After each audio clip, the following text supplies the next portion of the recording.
Come on, welcome in. I'm doing alright. Okay, we are alive.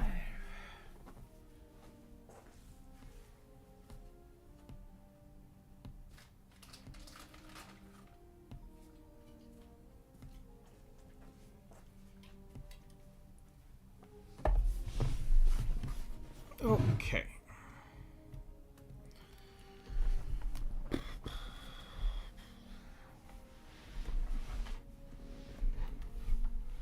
Boy is asleep.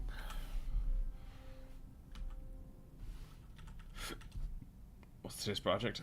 Today is a viewer suggestion, so I'm going to try to get some stuff drawn today. It is Wednesday.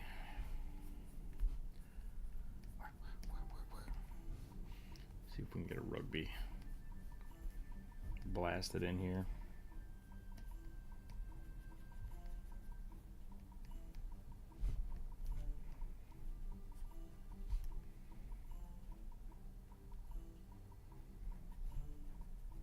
How are you doing today? No name, welcome in.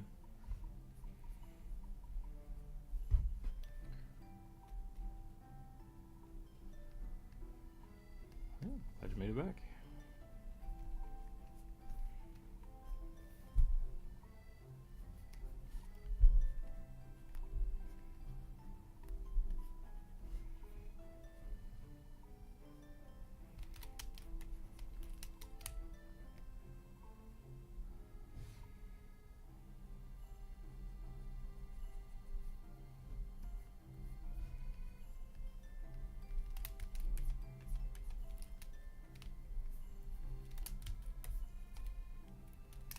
Yeah, let's do that.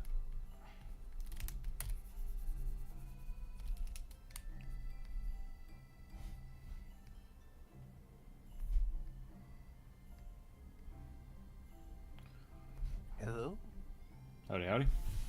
Hi. Welcome in. Lauren, welcome in. Have you seen the movie Sinners by any chance? I have not.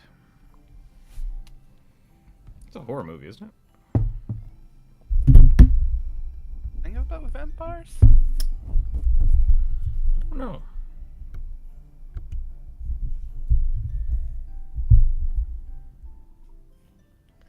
Corpse, welcome in. Druid, welcome in.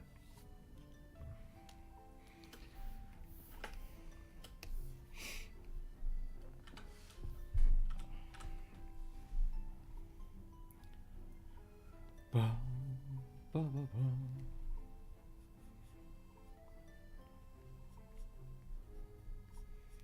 I think I walked 4 or 5 miles yesterday,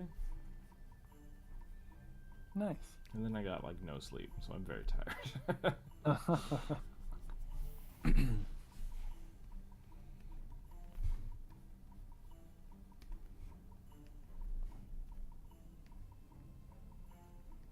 How are you guys doing? I ran 1 city block yesterday. Nice job. Thanks. My lungs feel stretched. I need to start running more. I get about a block and then I'm just like, oof, nope, old. Yep. You just described what happened to me. More of a music focused movie during the Great Depression, also vampires. Ah. It's a black only cast, isn't it? No, I think there's like an Irish vampire. Oh. Mostly black cast then. Yeah. I remember seeing trailers for it, and the cinematography looks phenomenal.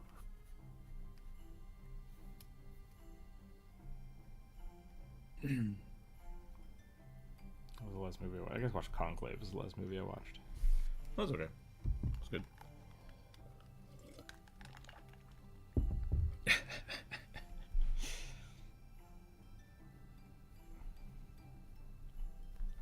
Yeah, Lauren, I didn't get horror from the trailer. I thought it was like thriller.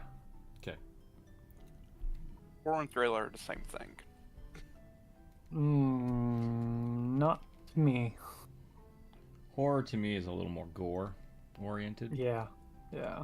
but I mean, I think Corvus is also It's right. Well, the reason I say this is because critics separated them because they didn't want to give Academy Awards to Slasher films. horror movies. Okay. So they created thriller for movies like Silence of the Lambs and stuff like that. Even though Silence of the Lambs is a horror movie. That's funny.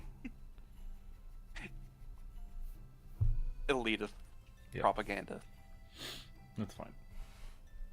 So that's just why I call them the same. There is supposed to be a separation. Gotcha. Mm. So that's why horror is usually poorly written and thriller is usually written better.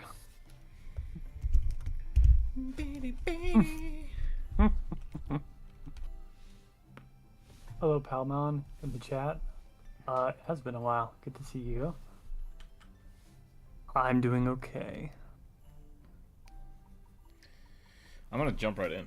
The boy's asleep, and I'm gonna take advantage of that. So.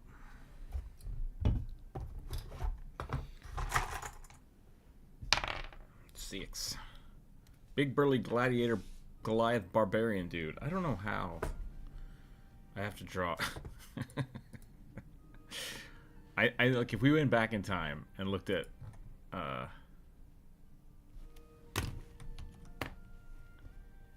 big burly Goliath barbarian. Okay.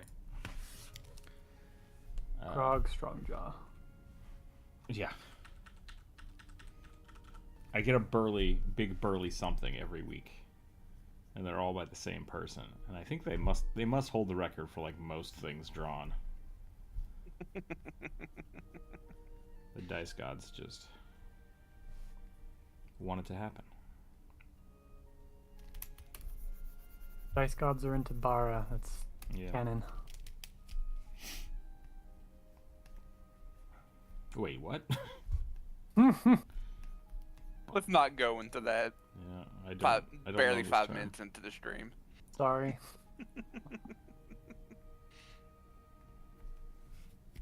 YouTube might flag it. It's on the verge of a musical at points. Big focus on blues and Irish folk music. Cool. Cool.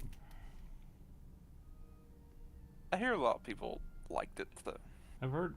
I mean, I haven't heard anything about it, except that people like it. Like, Yeah. which, great.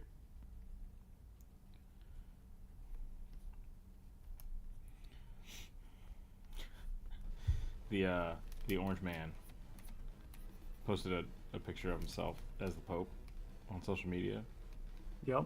and the Heresy. Vatican was like, do not make fun of us. And I was just like, oh shit, they're pissing off the Catholics. I love it. World's largest religious denomination. Period. Exactly. The last thing we need is the Vatican getting like riled up. Yep. Last time they did that, people were hurt. Yeah. There used to be a statistic when I was younger that's like that I thought was really funny, and so I talked about it all the time. That if Catholics were like 50 or 60% more likely to spit on other people when they're insulted. And I just thought that was a funny thing.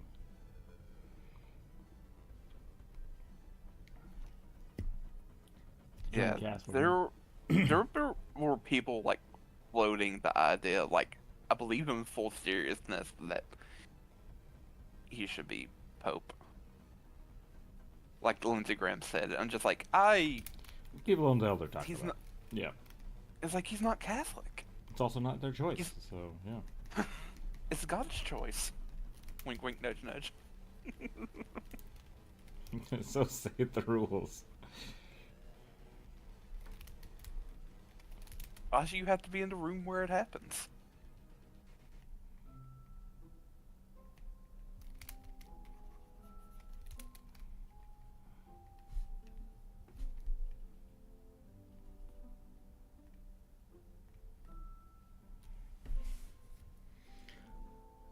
I heard that and thought it was a joke. Yeah, no. People be crazy right now. Mm-hmm.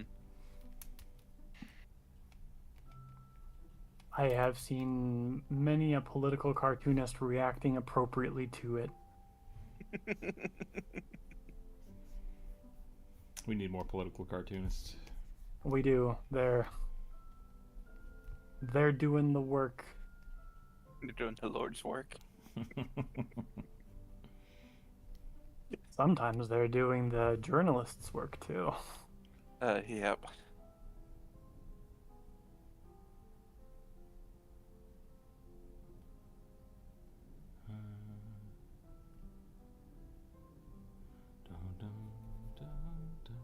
Oh, wait, what am I doing? Gladstone Affair.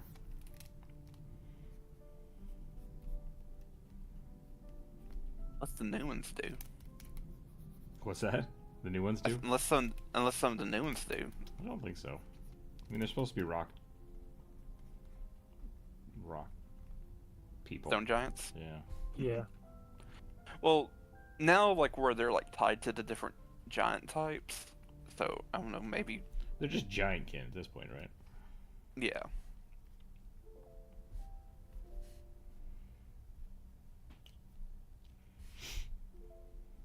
Like they also get like Hermit will come in. before they get large. Gotcha. Yeah, Palamon, sorry. So the Discord chat is now just for mods. I think there might be 1 or 2 people that aren't mods that have voice links in here, but yeah. Fortunately, we don't do the voice anymore. So, it gets too hectic. Yeah. It gets too messy. The audience got large enough that it became Problematic. no longer viable. Yeah. So. Lots of talking over people.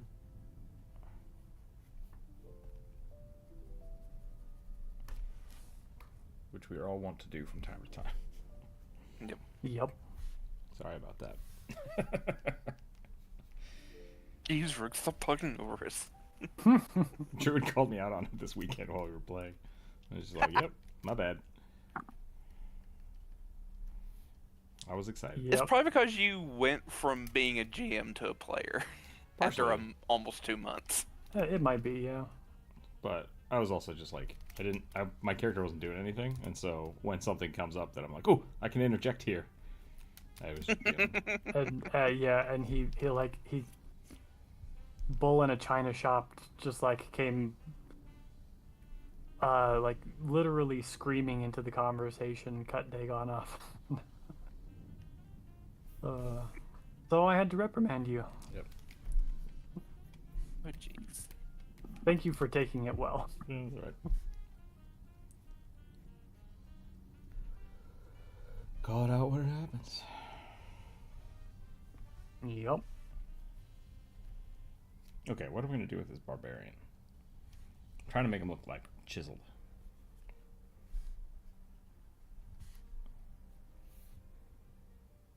It's such tiny lip. Sorry. What was that? He has such tiny lips. He's got like no upper lip, yeah. Yeah. Yeah.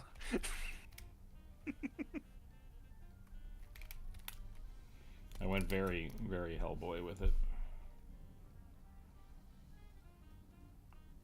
That's better. Any news today that I can share? So, oh, so the wolf people that are in Starfinder. I can't Okay. remember their name. Starts with a V. Apparently they live on like an ice world, so that's cool. And apparently about half of them are like blind, and like another portion of them are like deaf, and so like they have like a native sign language and braille. Sign language in Braille?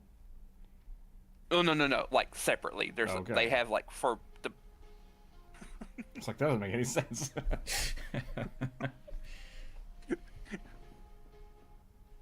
I tried to make it where it did, but I did poorly. Sorry. And they have a lot of feet around, like, cool, like, not just necessarily using the aid action, but just using a lot of like buffs to your companions. And I don't know, they seem pretty cool.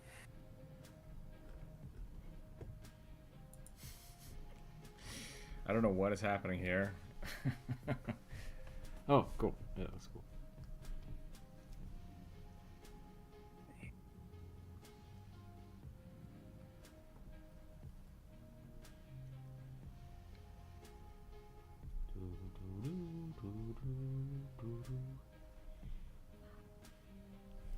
Wait, did Brad post something? I don't think so. I don't think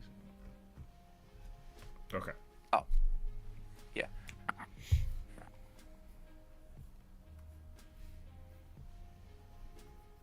It's like Brad's not here right now.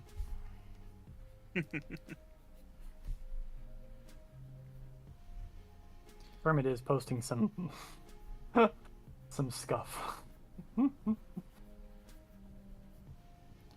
I'm expecting to get a call from like a hospital saying that Bry wrecked his new bicycle. Oh. You're his emergency contact, right? Who knows? Who knows? How soon can he be in Florida? Florida man caught riding orange bicycle on freeway.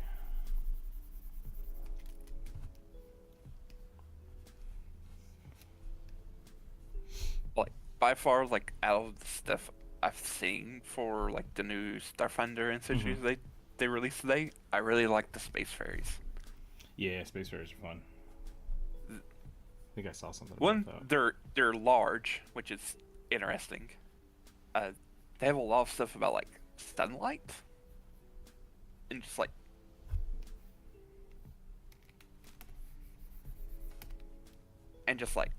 how should I say? Like they get like a thing like at level 1 where their wings can glow. They can get like a little starfire bolt that they can shoot out from their wings. What am I thinking of? There might have been a Star Trek episode with space ferries. Ferries! Oh, I think it was Voyager, yeah. I think the only thing I don't like about them is they have really long necks. Oh, those They are do creepy. indeed. But I guess, I don't know, they live in the icy vacuum of space, and Therefore, gravity is no. Do they actually, they can withstand vacuum? Is that a yeah, canonical? at least in 1E, I haven't been able to like delve too deeply into their John, welcome in. second edition versions of them, but in 1E they could like actually survive in vacuum space. I feel like that's got to be important for Starfinder. Oh yeah. It's just like, It was like, I think technically the only way they could like pop their wings out is like in the vacuum of space. They also have like things about undead slaying because there's like a whole planet that apparently they had reward with for a while that was just full of undead. makes sense to me. Man, necromancy is the terrifying thing of space, right? Like, doesn't matter if it takes 400 years to get to a planet if you can be dead.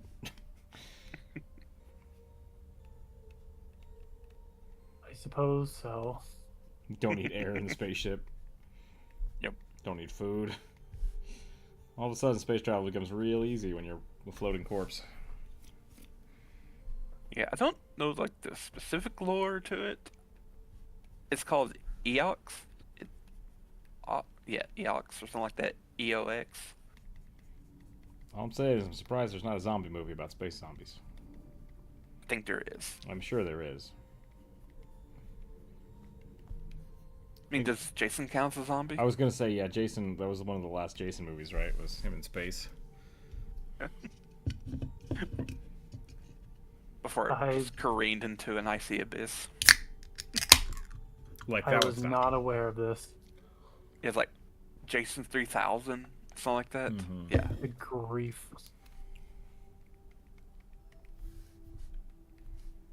And you're really gonna tell me that it's elitist bullshit that horror films I mean, I think that's why. I think that was that's the problem. I would argue yes, because there are like horror movies that are actually really good writing. It's just they critics would say, "Oh, that ain't horror. That's thriller," Exactly. because it's sophisticated. It's like no, it derives from the same emotion, fear. That's horror. Sure.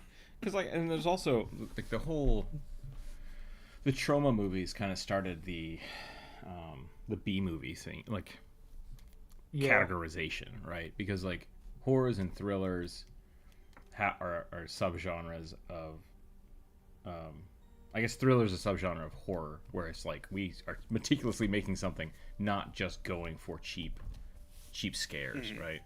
Like, so I understand the necessity for them to want to do that, but also like the whole Academy thing is bullshit. So Yeah. Yeah. Yeah. like, don't Film worry critics about it. are just You're paying for it. You're paying for an award. yeah. There's some. I I don't want to say film critics are pretentious assholes who don't know what they're talking about, because criticism is an important thing for any art, but the Academy Awards are absolute bullshit. They Pay to are win. they are directors and producers who never actually made it, who got the chance to make a movie, so they take it out on everyone else. What you working on, John? We are working on the viewer suggestion today. So if you have not suggested something for the list on Monday, I had somebody posting a couple suggestions, so I picked one of them at random. You're only allowed one per week, but if you have not suggested one on the list that I posted on Monday on the community forum, you are very welcome to post one now in chat, and I will add it to the list. We roll the dice decide what we draw. But here we are.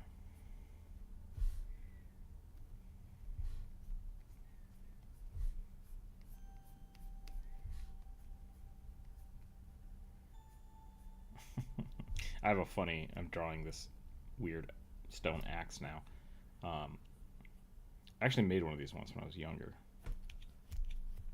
And I still have it, and it's still fine, and it works as an axe. And it was like, I had this weird epiphany that I want to talk about right now. When I made it when I was like 14.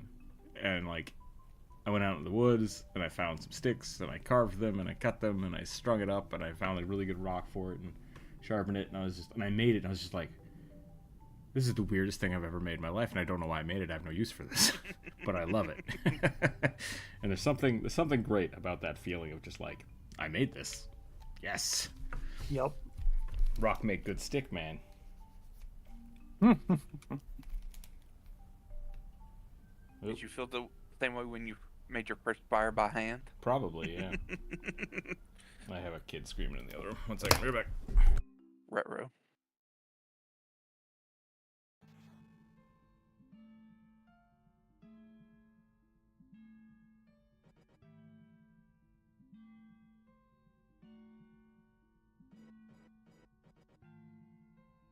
Caveman brain, indeed. Unga bunga.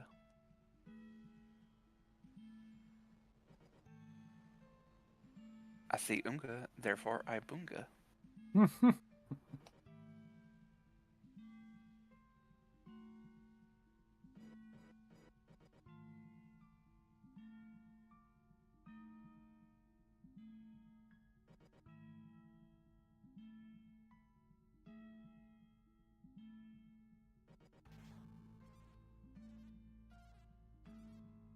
What does depressed mean again?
Alright, that's a good enough warm-up sketch for me, I guess.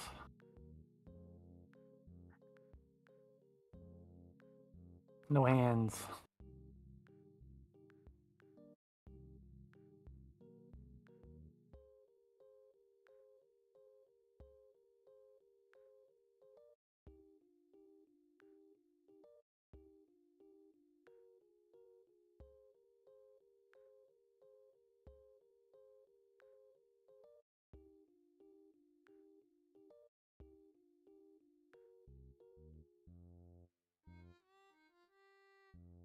Alright. A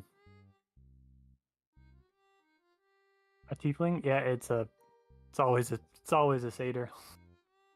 Not that there's really that much difference between satyrs and tieflings. Careful, those are fun words for some people. Yeah, well, I'm not saying there's not nuanced differences, but in general, they are both just people with goat horns and hooves, and bigger ears, and probably colorful skin. Satyrs just tend to be hairier.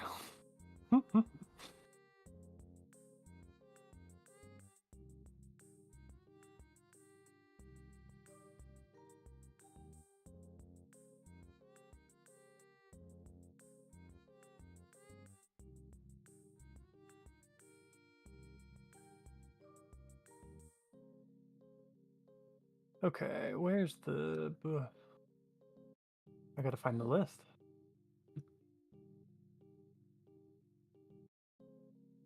There it is. I knew there is no list.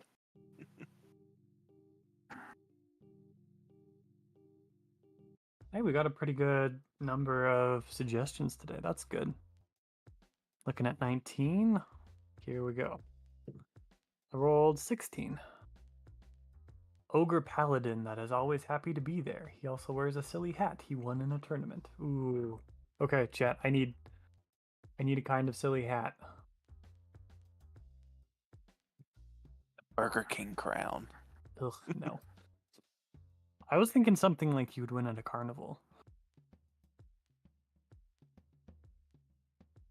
Never been to enough carnivals to, like, know what silly hats would be there.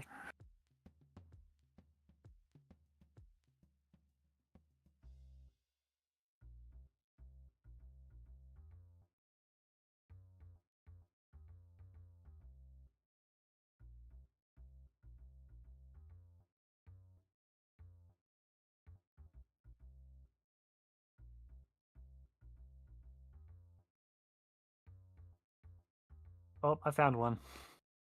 The Cat in the Hat's hat is good, but I just found... I'm gonna post it in the live stream chat in the Discord.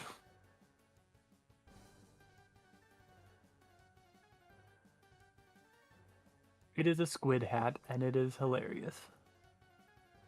Someone on Game Changers were one of those.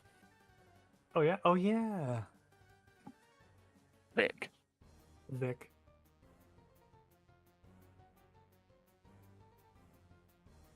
So, Jared, I had to call you out. Yep. You've been saying a certain person who shows up on Game Changers and Dimension 20's name way wrong. Oh yeah? It's not Shaban, it's Siobhan. What did I miss? I'm gonna have to stay muted for a little while. By the way, kid is throwing a fit. No so. worries. I rolled 16 Ogre Paladin. That's always happy to be there. Also wears a silly hat. He won in a tournament. Not being mean to Drew, but I called him out. Oh, that's okay. I called out Rook on Saturday. My pride is not fragile. I just like I was thinking about the other day. It's like her name ain't Siobhan. It's Siobhan. I've heard her say it several times, and everyone else. The B is silent because it's an Irish name. Yeah, I did not realize that I was pronouncing the B. Yeah, it may not have been you. It could have been someone else. But I just vaguely remember it was you. So It could be, it very well could be.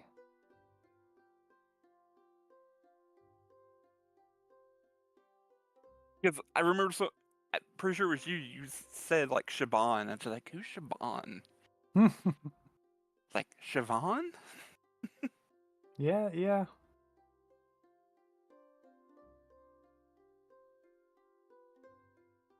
Well, I bet you're right. I bet I do say it. I bet I got in the habit of saying it wrong at some point. Um, and even having heard it said correctly, I probably did not put enough thought into it to correct myself. Because I got a lot of like Old English and Gaelic names I get wrong all the time.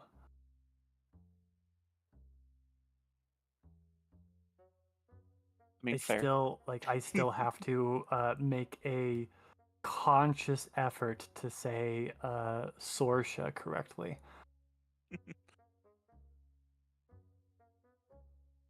I knew a Could guy be named worse. Seamus once who was, I want to say he was like maybe 5'1", maybe, Yeah. and just bright orange red hair, curly red hair and beard.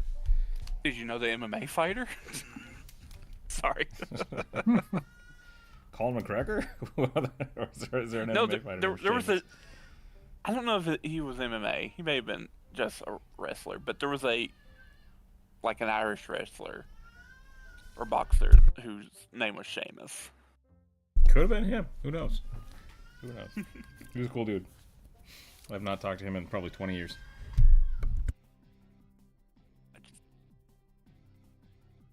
Which, for those who don't know, Seamus means James. When the English took over, they named every Seamus person James for some ungodly reason. Like, that's not the same name. The boy is literally just standing in his room screaming at me, and I don't know what to do about it. Yeah, I can hear him. Send help. Like, he woke up from a nap mad. And it's like, cool. And I try to, like, comfort him. He's like, no. I'm like, do you want to go back to bed? No. Do you want to get up? No. So I just like, okay. Best of luck. And now he's just obstinately screaming at me from the door. Let him scream until he tuckers out again. Yeah. He's learned that if he screams high enough, it makes him cough, and I don't know why, but that's his go-to now. It's just like, I'm upset. It's like, stop it, kid. You're gonna hurt yourself. I'm gonna go check on him again, but don't know what to do. Yep. Sorry about that.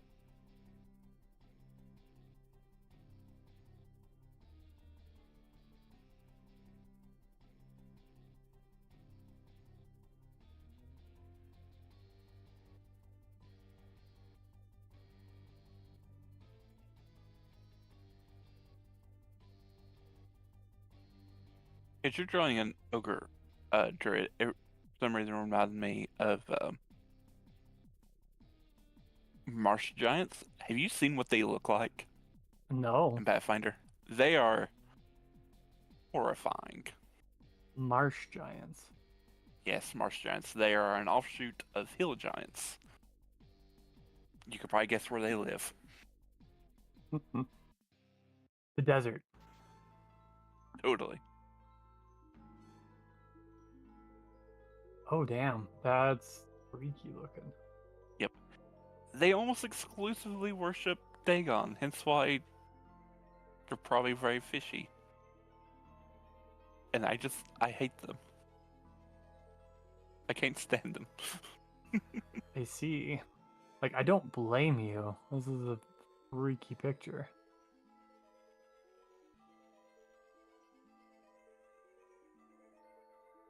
It does look a little bit like a troll fucked a Sahuagin, or what's the other fish people?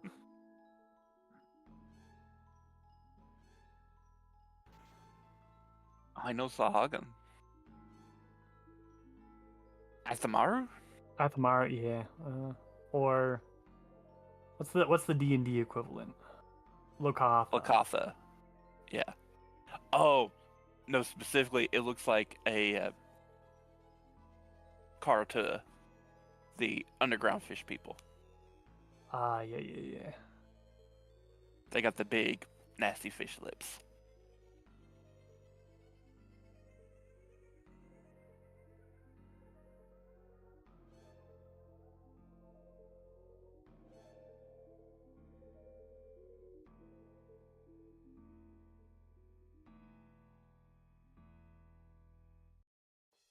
The main reason I looked up about them, I was kind of like obsessing about giants, and they're obviously a giant, and I was like, I hate these things.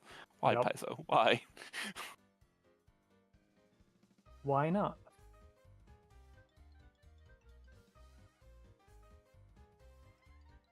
Apparently, we're having a fight about whether or not I'm picking him up, so I will be muted for a little while. Alright. I do not give in to terrorists.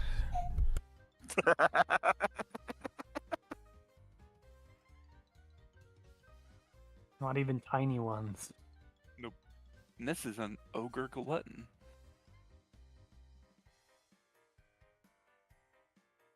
Oh, I'm gonna draw a drow mob boss next. all right. Forget about it.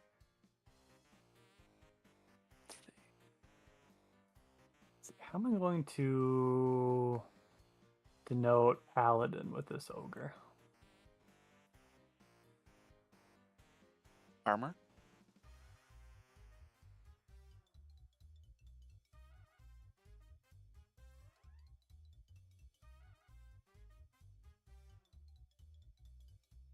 I guess.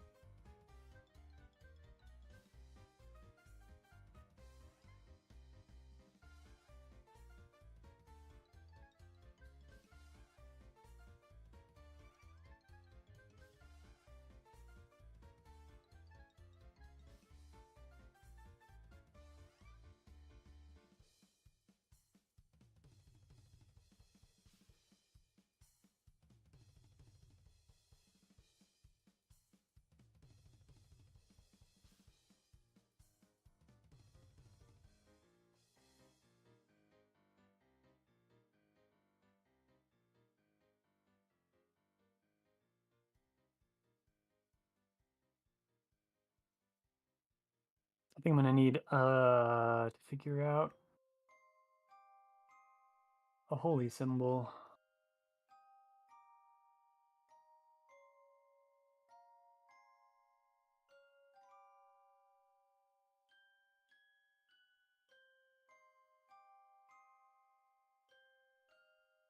Shining sword. 'Cause that's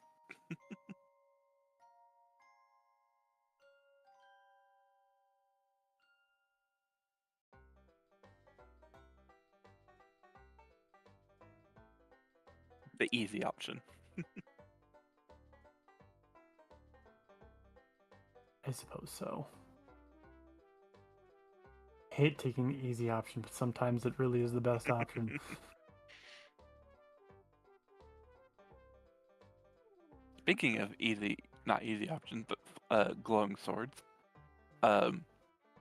One of the archetypes that was released in this Starfinder book that came out today, called a Knight of Galarian, and it's all about like Iomade, and you get like, and one of the abilities is you summon a celestial plasma cannon to shoot people.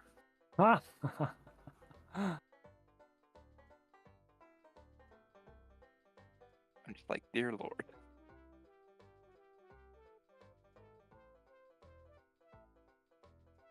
I think it's just kind of funny that the official rules are not even out yet. And we already have archetypes. But like, this book was very much like, is like to introduce people to the setting of Starfinder and the Yeah. kind of what you'll be going around in.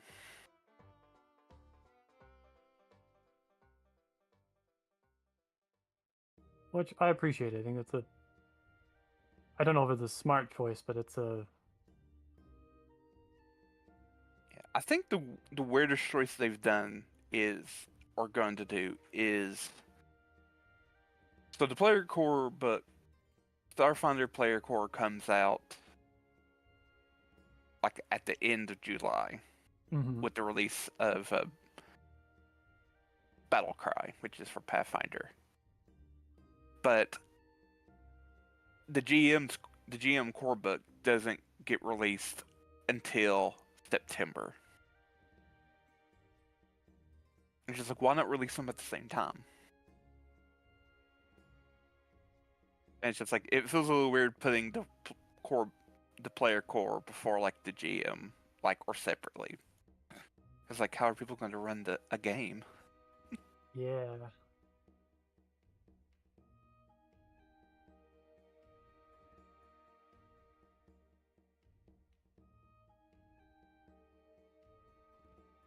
Yeah, the ability I was talking about is Iomedes Barrage, 2 actions. You channel your spirit into a mighty barrage of celestial into a barrage from a celestial plasma cannon. Iomedes Barrage auto fires in a 15-foot cone or a 30-foot line, dealing 46 fire damage and 46 spirit damage, and has the holy trait. And at 12th level and every 2 levels thereafter, the fire and spirit damage is increased by a d6. Creatures that critically fail their reflex save are blinded for a round.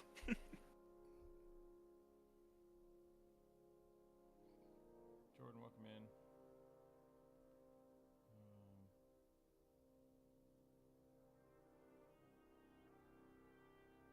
Can y'all show a picture? I don't want to leave stream. I don't know what that means, no name.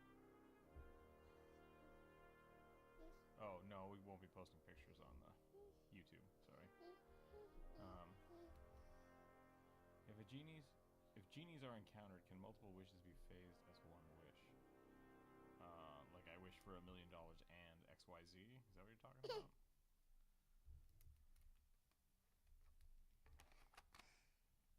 I think so, but I think it's all in the wording. Yeah. And possibly the specific type of genie. Also, you're really quiet. I turned my microphone down, sorry, thank you. Oh. The boy was screaming. Got him calmed down enough that I finally gave him a bottle, and he was like, I don't know if I want this. I'm like, you do. He's like, I don't. I was like, okay. And then he's like, okay, I do want to give it. It's like, there you go.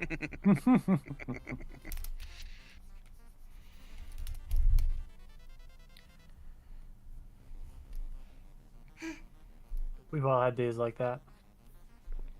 I sent a video of it to Jump Rope because he's just standing in the doorway, just like exhausted, screaming at me, but doesn't want anything from me except to be picked up. It's like, kid, no. Hey, if you do that, you're gonna get put on the floor, kid. Do not kick the screen. Just a troublemaker. Just a troublemaker. Is there symmetry in this somewhere? I don't think there is. I don't think so.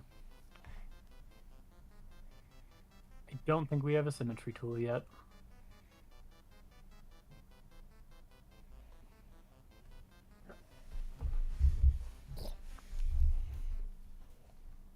YouTube, the YouTube algorithm is just trying to get me to watch The Sopranos really hard. Why? I don't know. Like, I'm not gonna watch it. But it's just all of the YouTube shorts are just like, here, watch all of The Sopranos, but in 30-second clips. And it's like, I don't want this. I don't want this.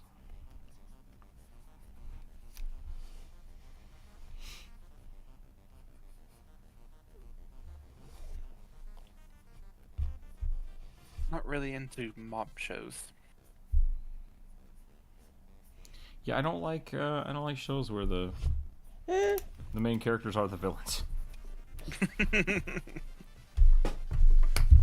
don't like Breaking Bad? I don't. I stopped watching after season 2 or 3. Yeah. I admit that it's a good show, and I think it's interesting, but I don't want to watch a whole bunch of people be shitty to Jesse Pinkman. So He's your hometown boy. yeah, yep.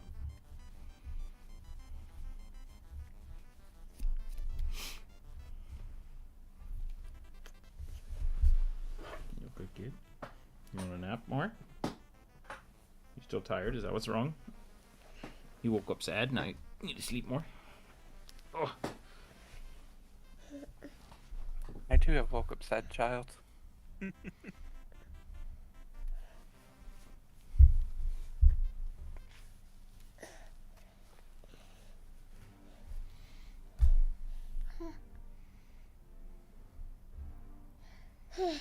Also kind of reminds me of my grandpa. He doesn't like watching movies where the main characters die. I thought you were gonna say he doesn't like. He gets cranky when he wakes up too. Oh no.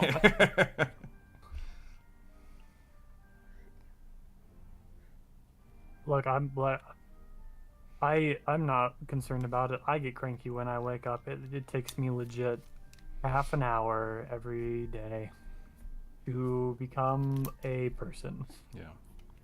Like there are some I get Breaking Bad. Like Breaking Bad's an interesting story. And I think it's a story worth telling. I just don't want to watch it, if that makes sense. Like I don't want to see the train wreck that is Walter White happen. Hi kid. Oh, poor Bryan Cranston. I love Bryan Cranston. He's so good. And he does a Such great good job. actor. Walter White is a great villain, and I don't want to watch it happen. Just,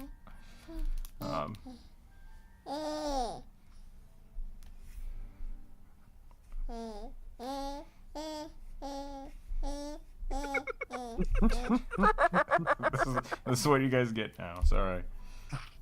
We get Screaming Baby, or we get this. These are the options. I'd rather have these options because they're adorable. He's got his feet on my Wacom tablet, and he's just pissing me off. Well, that's not good, but No. He's doing it because he knows I don't want him to do it. hope we got black smoke.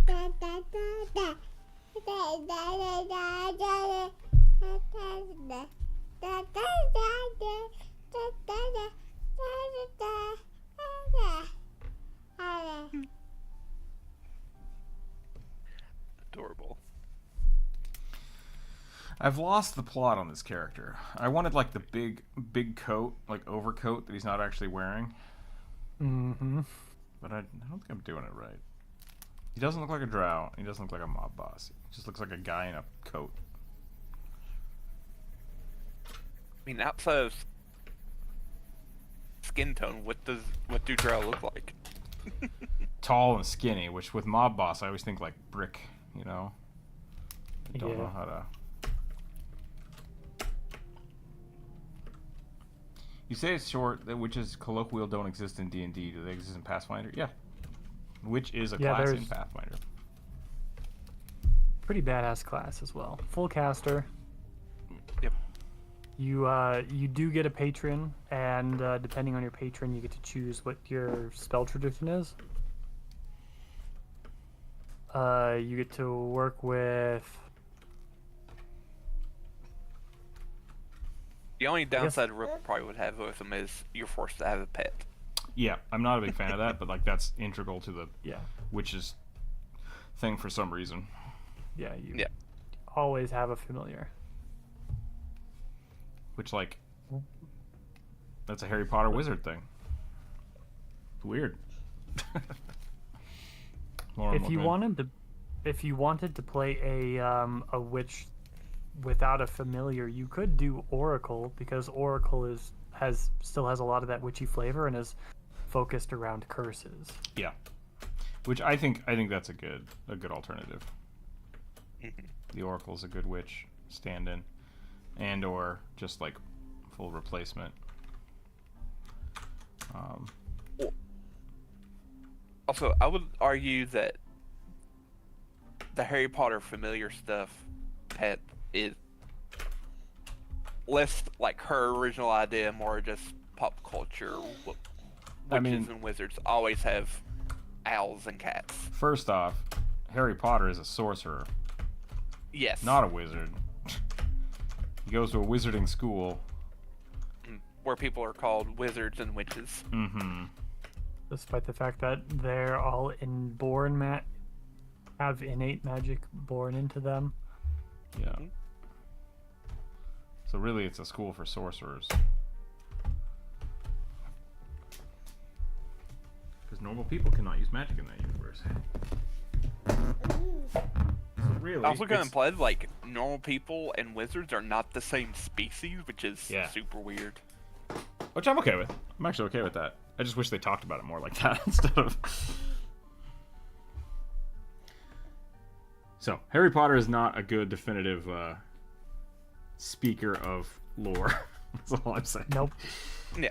Well, But- if you're, well, that's, I guess the thing is like we're talking Pathfinder and / D&D lore, which is So D&D has the same offset of wizards, witches or wizards, and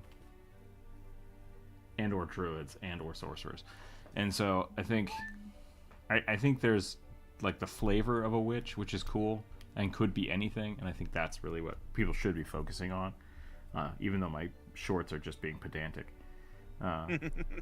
So like you can be a witch in D&D 100%, but I wish there was more of a class for it because I think that's fun. Because currently it is just flavor text, and I like the hexcasters. I think the hexcasters is a cool concept where it's a lot less direct, instantaneous spell casting and more ritual and almost herbalist type thing, right? I like that. I like it a lot. because like, Correct, yeah, the hag. because I definitely feel like druids like being like hedge wizards. Yeah, and that I think that's fine too. Like really a druid should be a subclass of wizard. Used to be. It used to be. No. Yeah. Subclass of clerics. Really? Oh, Yeah, you had to be a cleric or priest, whichever it was back then, because you had to worship nature. Oh, interesting. that makes sense too. Because Can I get a druids quick has always picture of, had armor. I'll just look it up.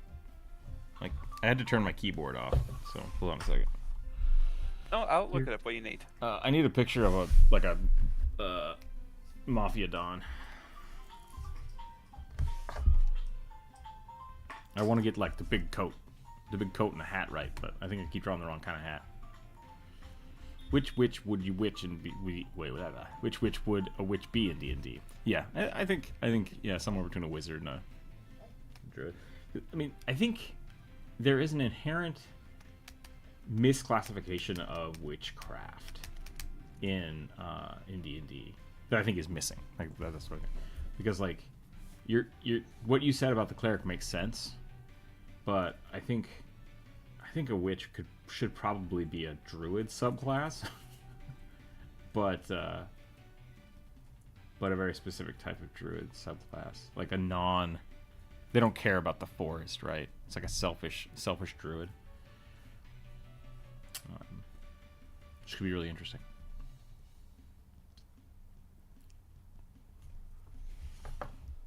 And I do like hexes. I like hexes and ritual casting.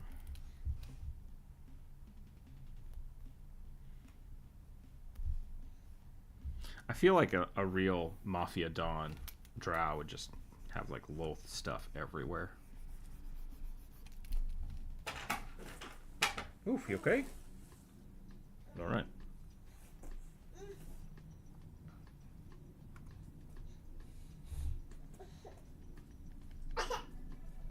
So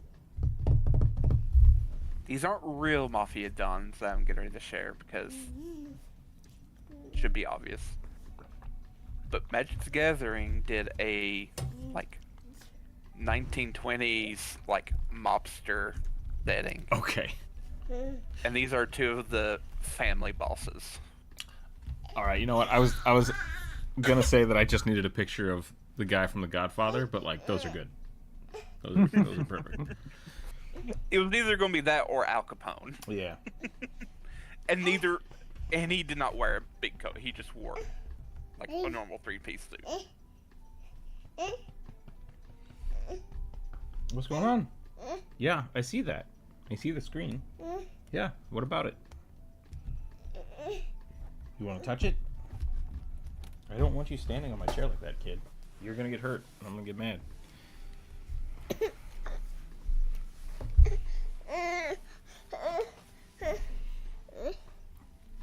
It's the Skullburb. Yeah, what's up? Hey Ben, love your series D&D and art stuff. Thanks, Austin. Doing pretty good. I'm working on a new video now, which is a month or two overdue, but life has been It's kicking me. kind of always the way, isn't it? Yeah.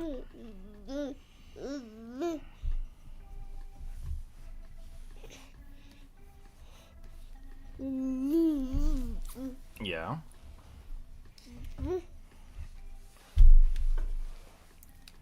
Hey.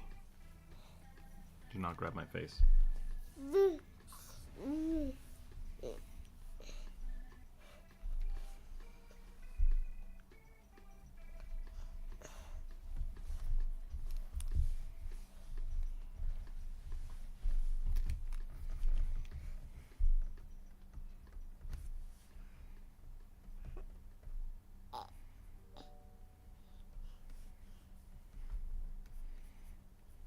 Ooh, the slick back hair I think is actually real good.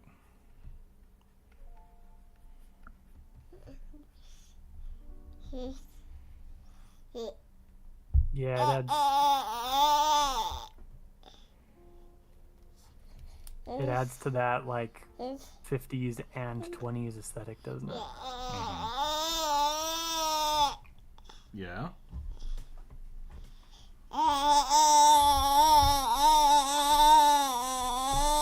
I'm gonna turn my mic all the way down. Yep. Oh, child.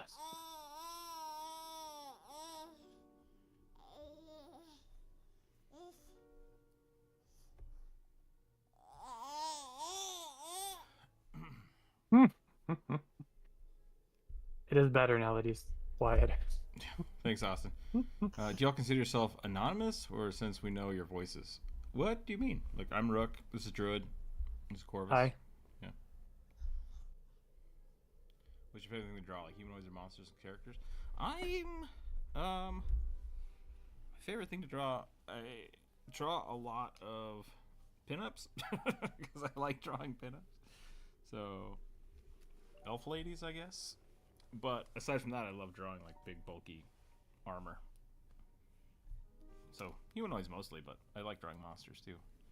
Stop grabbing my ear, kid. I like everything. Mostly do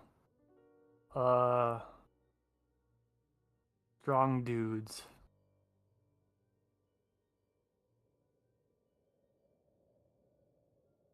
And I don't draw.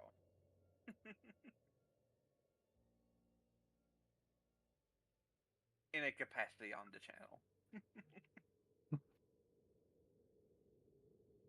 Corvus, you got really quiet now too. Can you hear me better now? Yeah. Okay. I raised my mic up. Or I had my mic up. I put it back down.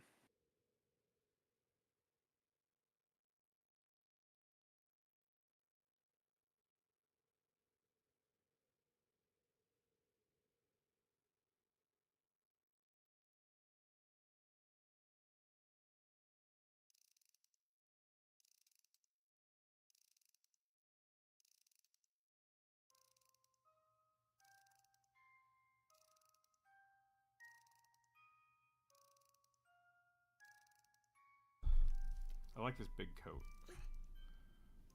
Just like huge. huge shoulder pads, or not shoulder pads, like cuff, whatever. Oh no, I'm drawing on the wrong layer. Sorry, Druid. 1 second. I gotta. No worries.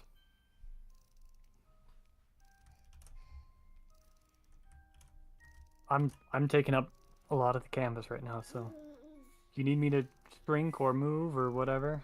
No, you're good. I'm probably gonna shrink mine and then zoom in on it because I'm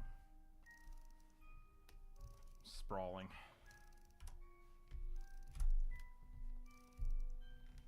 It is your stream and your canvas, so Yeah, I think but you I'm are also- allowed.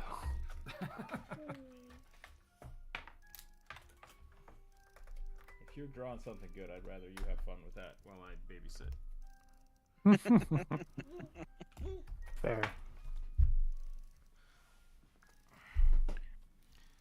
So strangers recognize you in public from the sound of your voice. Like, have you ever met a subscriber in person? No. No. I met some people in real life that they'd watched my videos before I met them. And they're like, oh yeah, I can hear it. But like, that was through people that I'd known. They weren't meeting me because of who I was. I went to a con maybe 3 years ago now in the old mask. Before it was the bird mask. And not a single person knew who I was. I even had stickers. I was like, I'm going to give stickers to anybody who sees me. And I told people I was going, and nobody knew. So, no, I'm not distinguishable on the street. Yeah, well, I mean, no shade to you, Rook, but your channel is not quite large enough for that to be likely yet. Okay, you're screaming in my ear, kid.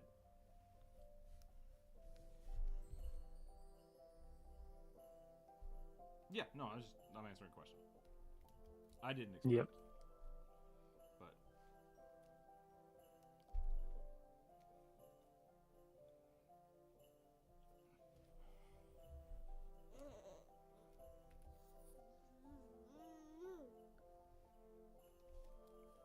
kid, okay, you cannot grab my glasses.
Yeah, no, I don't think people ever recognize me. So, hell, sometimes people can't tell the difference between me and Druid part on stream, so I'm not really worried about it. Yeah.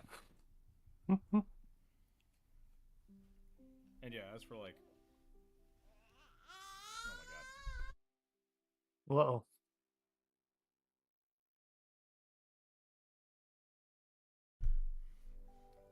yeah. Like there is stuff out on the internet of me out there as a person, but for the most part, it's separate from the channel and stuff. So Yeah. I think out of three, if you like look for my stuff, I did have some old videos that I did for college, so you would see my face in those. But I have now deleted all those videos, like a week ago.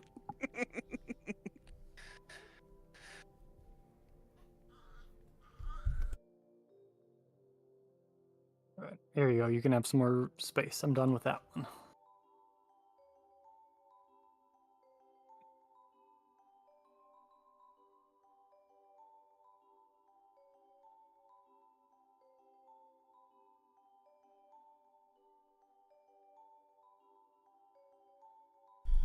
oh, the boy does not know what he wants. Oh my god.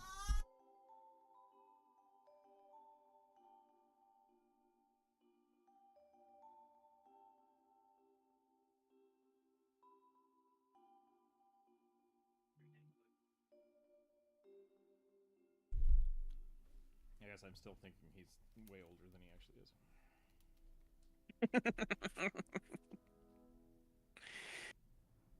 He's still got dumb monkey brain. You don't know.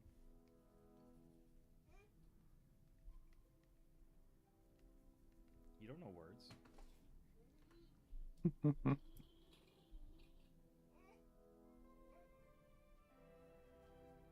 Does he know his own face yet?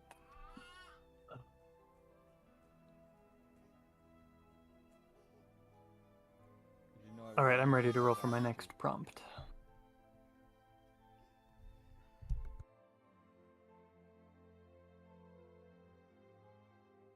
Hags, but a coven of gnolls. Either or. That was very...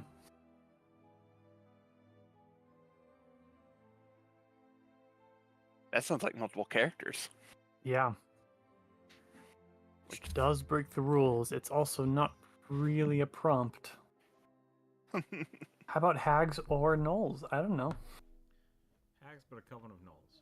Either. Yeah, I would either skip it or I would maybe draw a gnoll that is a hag, or a gnoll that is a witch. Yeah. I will do one gnoll witch, I suppose. I think that's appropriate.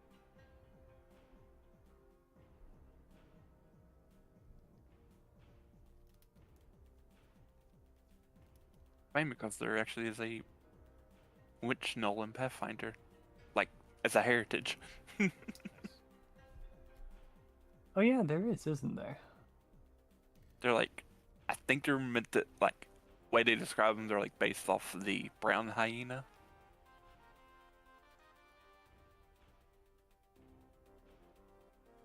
which are like the rarest of hyenas. Yeah.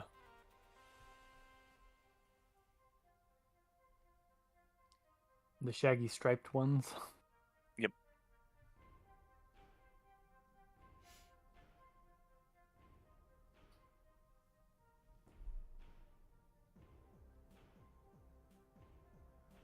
You gonna shove that whole jello thing into your mouth? Okay. Great.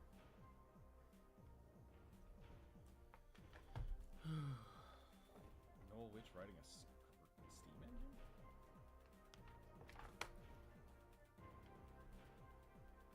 Is that matches the other thing? That's good. I'm surprised you were allowed to play it on your mission, considering it's the devil's game and all.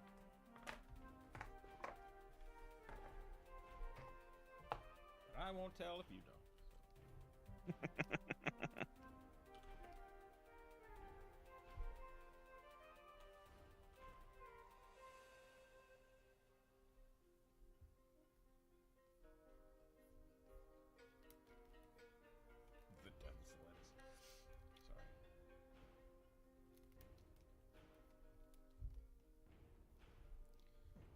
This one got stalled out by the child, but I think I'm about done with it.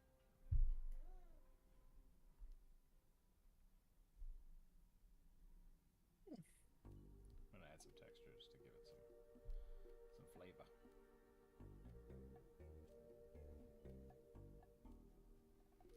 Flavor Flav. There it is. Colo. Colo is what they're called in Pathfinder now. Yep. That's almost inappropriate. Weird. Yeah, not my favorite name.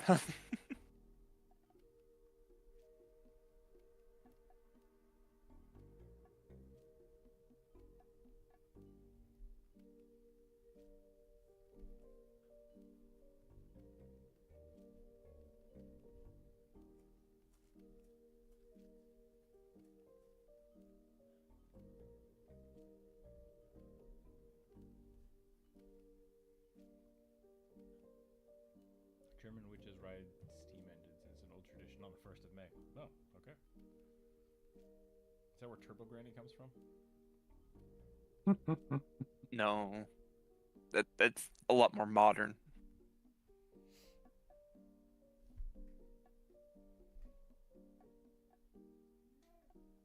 But it is related to trains, though. There's a ghost in Panty and Stocking that was a train. I don't know what that is. Oh man, it's so good. It's wildly inappropriate anime. God, was it made by Studio Trigger? I don't know if it was. Hold on a second.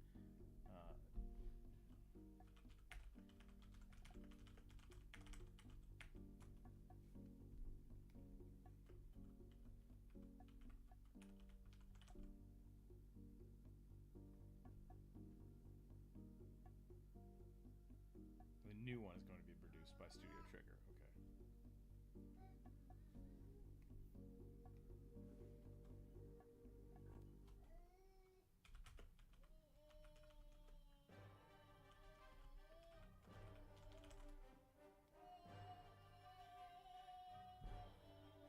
Okay. Okay.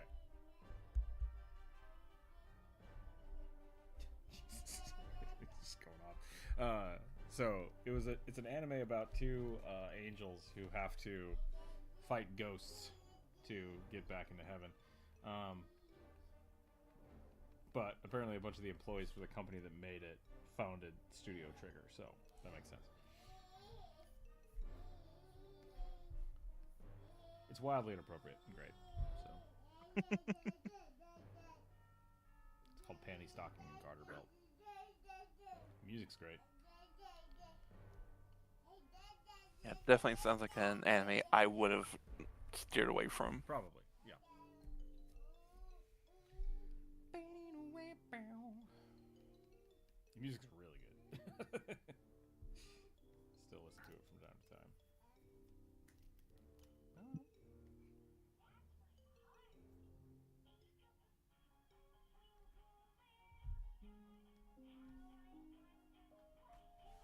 You're busting my balls here.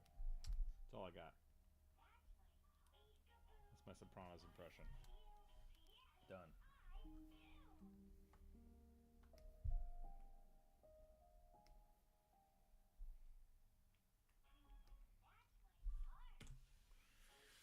Okay. Rolling some dice. A female gif from Spelljammer, Barbarian Path of the I Totem. always forget how much hyenas are both the roundest and squarest, like, doggos ever. So true. They're like or like a pug smush, but on like giant long necks. Yeah. Very weird. I don't want to draw a female gif. I can barely draw a male gif. How would you even... I mean, never mind. That's what I'm saying. Like, do hippos have what's the word I'm looking for? Udders. Well, udders is fair, but like Sexual dimorphism. Do female I don't think they- hippos look not like male hippos?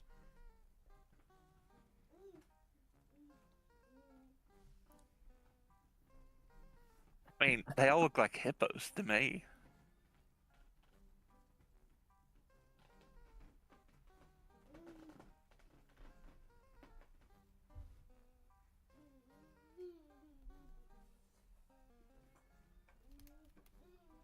I always hate having to ask that question when I'm doing commissions. It's like, how sexy do you want this to be? It looks like there is noticeable sexual dimorphism, but it's mostly in that males are larger and have much bigger jaws and tusks. Okay, cool.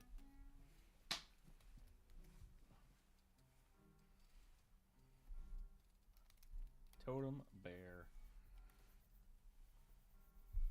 Anime girl body. Hippo. Got it. Just kidding. I'm not going to do that.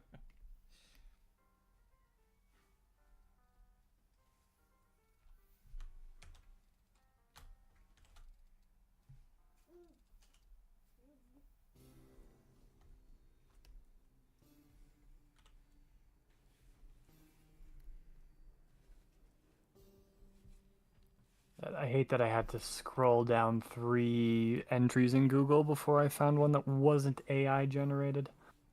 That's bizarre. Oof. I mean, to be fair, a lot of the null art that exists is just not good. So, like, was it AI art because it was bad, or was it AI art because? No. For asking, I'm talking about the hippopotamus question, asking Oh. if there is sexual dimorphism in hippopotamuses. Now you're on a list. I'm on enough lists that I don't care. Please tell the court, what does a sexual dimorphic hippo mean?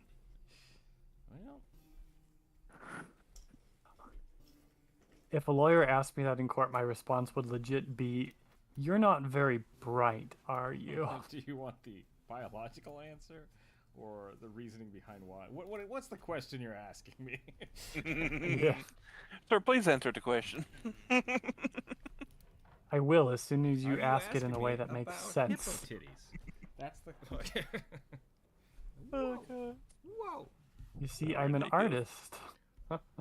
And therefore I needed to know if hippos have breasts.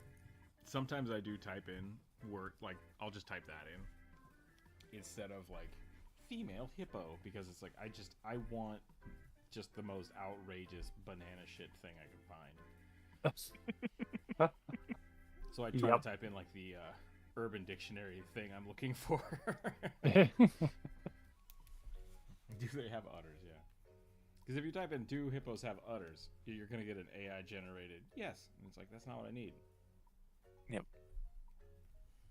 I would imagine because they're related to horses, they would have similar thing to a horse.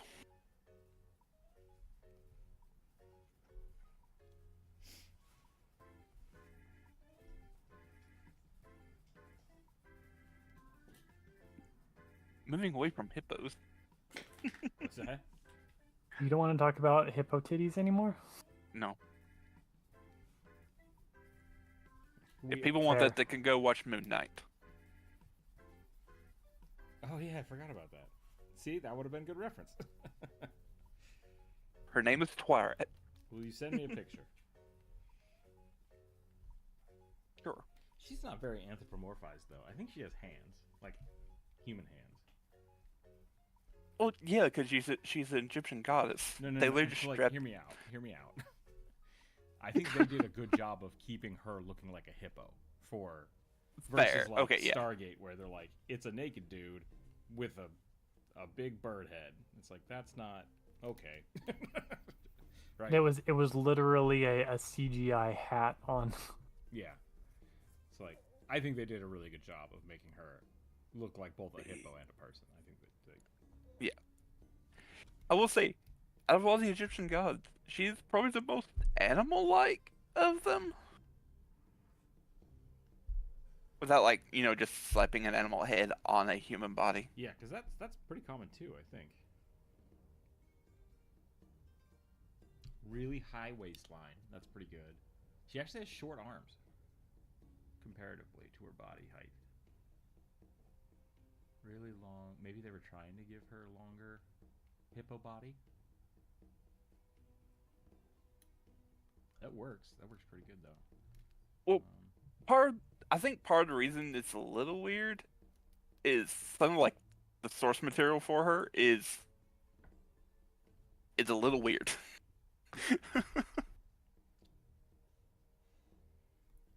Because this is from like the comic or from the like from ancient Egypt. Gotcha. Okay. Because she's like meant to be like hippo, lion, crocodile. Yeah.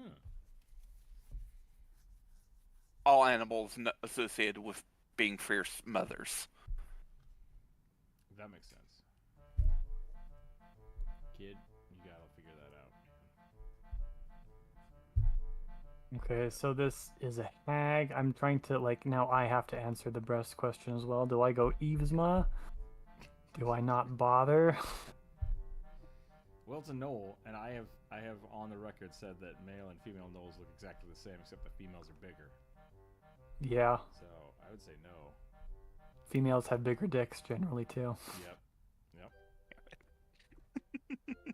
This is biology. That people. is- YouTube. Don't come at me. Yeah, it is factually true.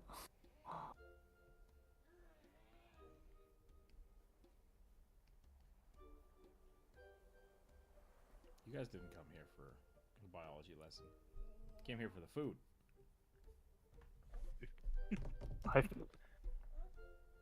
I give biology lessons regardless. People wanted to pin up hippo. You're getting a pin up hippo. So here you go, Druid. Here's some ideas for you.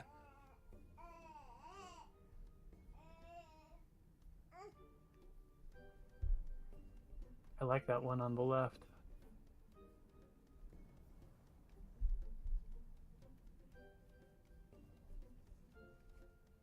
Speaking of Yeah. gnolls, in Pathfinder, there's this art. Yep. And I know this. Hear me out. Huh. I'm going somewhere with this. For a long time, I thought they were a gnoll. They are not a gnoll. They're in fact a were-hyena. Okay. And just like, wait, what? You mean this person I thought was a gnoll the entire time is not a gnoll, but a... Are gnolls legit in Pathfinder? Like, is there an actual gnoll monster? I don't know if there is. Yeah, so there are, like, Colo, as they're called now, but gnolls, yeah. Were they gnolls before? In other Yes. editions? Okay. Yeah. They were a playable little species in first edition. Okay. Kid. Yeah, you gotta stop.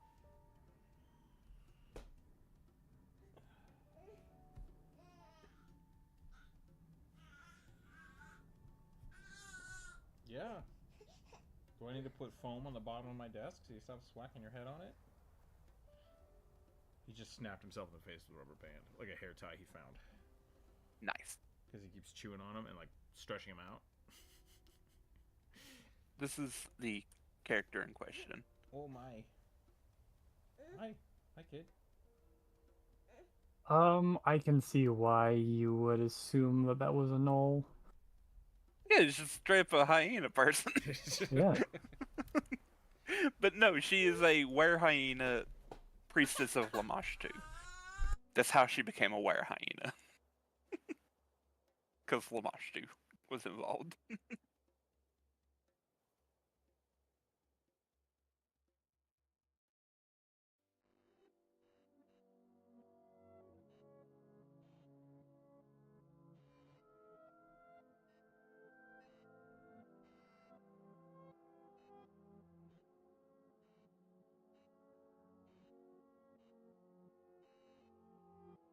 Every time Lamashtu is involved, things get weird.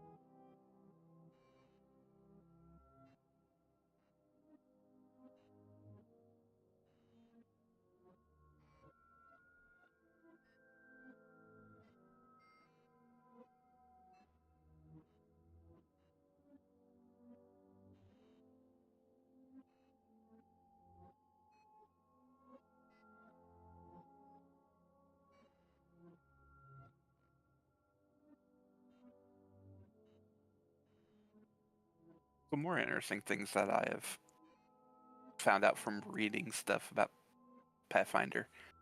I was reading through some stuff in the Tiansha character guide, Oh yeah. and under like the martial arts tag, because they introduced like a few different monk feats. They talk about like martial art philosophy, so like sort of like schools of thought, and kind of give ideas of like what kind of feats you could use from the monk line to like make characters for them. Mm-hmm. And one of them is called the tectonic, or not tectonic, titanic embodiment. They're all about being big, hitting hard, and or using very large weapons. And I was reading it, and they talk about like weapon practitioners would gain great value out of the Mauler archetype. I'm just like, what would a monk with the Mauler archetype even look like? Because with Mauler, you have to use two-handed weapons. And I was like, monks don't get a lot of two-handed weapons outside of like a few Staff. stat, Yeah. like, because there's like staves, bow staves. There's the 3-section staff, and what's it called? The weird like jingly ring staff that monks use. Yeah. That. Yeah. I know what you're talking Yep. about. Shinto. If you've seen like Inuyasha, the monk dude has one. I have It's actually no probably idea the what they're best. called. I know in Japan they're called shakujo staffs, but in Pathfinder they have like I think the more Chinese name or Sanskrit name for them. But it's actually probably the best one because when you two-hand it, it becomes a D10. Don't Which they is all nice. get? Don't they all get deadly D10? No, not deadly D10, Or no, but like so staves are D8 two-handed and is. bow staff is just a D8 because you have to two-hand it. Because you can't use single-hand bow Right. staffs. Because it's reach, which is also really nice. No, I'm a big fan of the 3-section staff. It's pretty. Because it gets backswing and it's really nice with flurry of blows.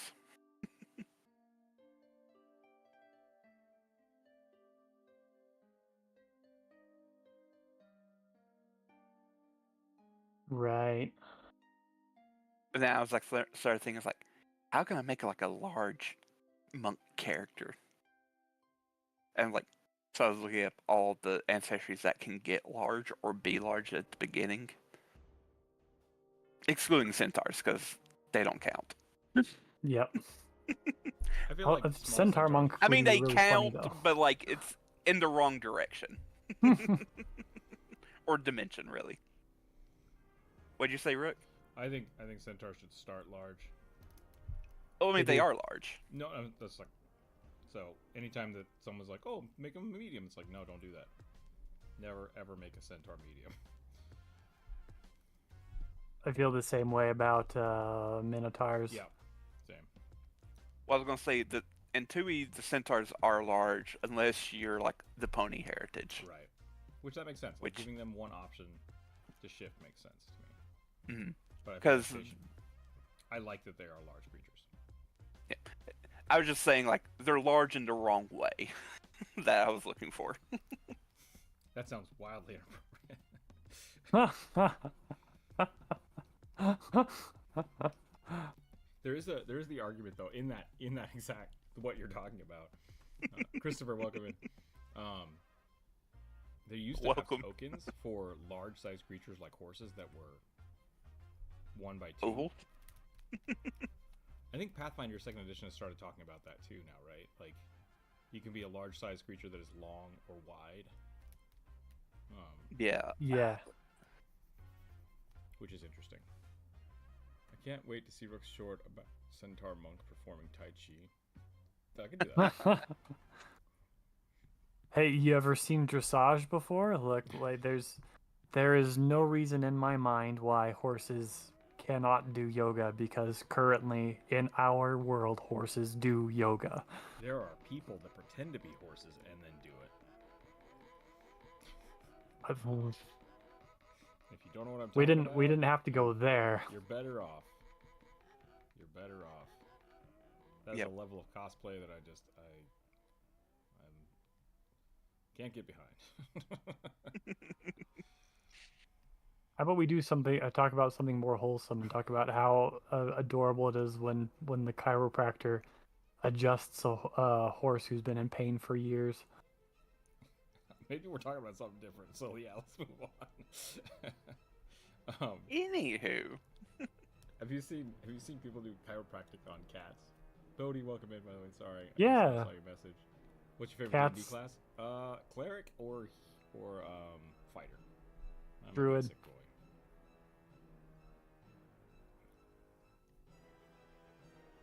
all of them but fighters and rogues. I know I can't get behind fighters and rogues. I'm not saying they're bad classes. Just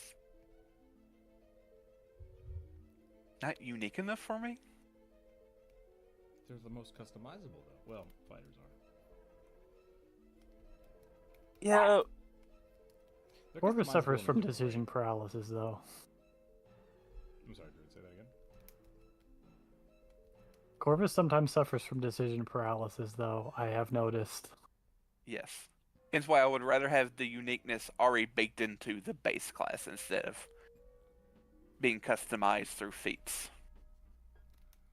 It's your prerogative to like 5e. Excuse me. I like having class features. There's nothing wrong with liking 5e just because we like Pathfinder more. There's an interesting thing about like first edition, because that's essentially what the archetypes were. It was like, hey, Yeah. here's 5 feats you're gonna take from now on. It's like, oh, okay. Are they boring? Only if you make them boring. The boy was. If you've never played them before, they're not boring. Which is It's why I just, had to for do me, it. fighter, it's really fighter. Because fighters are so blank, it's hard for me to get into them. The big thing about I fighters, am not that creative to make an interesting fighter. That's fair. Like, Is what I'm really saying. yeah, I mean, and even within that, like, in all fairness, like the real uniqueness of a fighter is really like what weapon you're gonna use. And I think that's kind of fun, but it's very basic, because you could be a barbarian, or sorry, not a barbarian, but a fighter with an axe or a fighter with a sword, and build exactly the same way, but it's inherently different to me, which a lot of people like don't care. They have weapon, that's all they do, and it's like, yeah, but there's nuance to it. Yeah. Was that 5-minute power nap good? Yeah? You feel better now?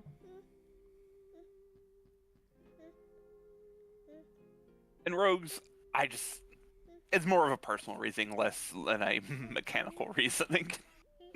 Rogues are hard to play. I played for Rogue once. There was in my only experience with Pathfinder 1e, and I'm just like, I hate you. You're the worst.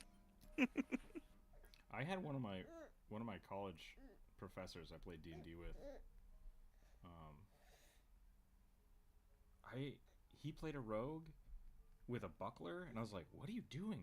And he had just like min-maxed the crap out of this character, and he's probably one of the best RP players I've ever played with. That played like he played a burglar, not a rogue, if that makes sense. Like, Yeah. a professional professional thief. And it was really fun. It was really cool. It kind of changed my opinion of how you can play a rogue versus just, because I played a lot of rogue with people that played rogues, like, I have to steal everything I can touch.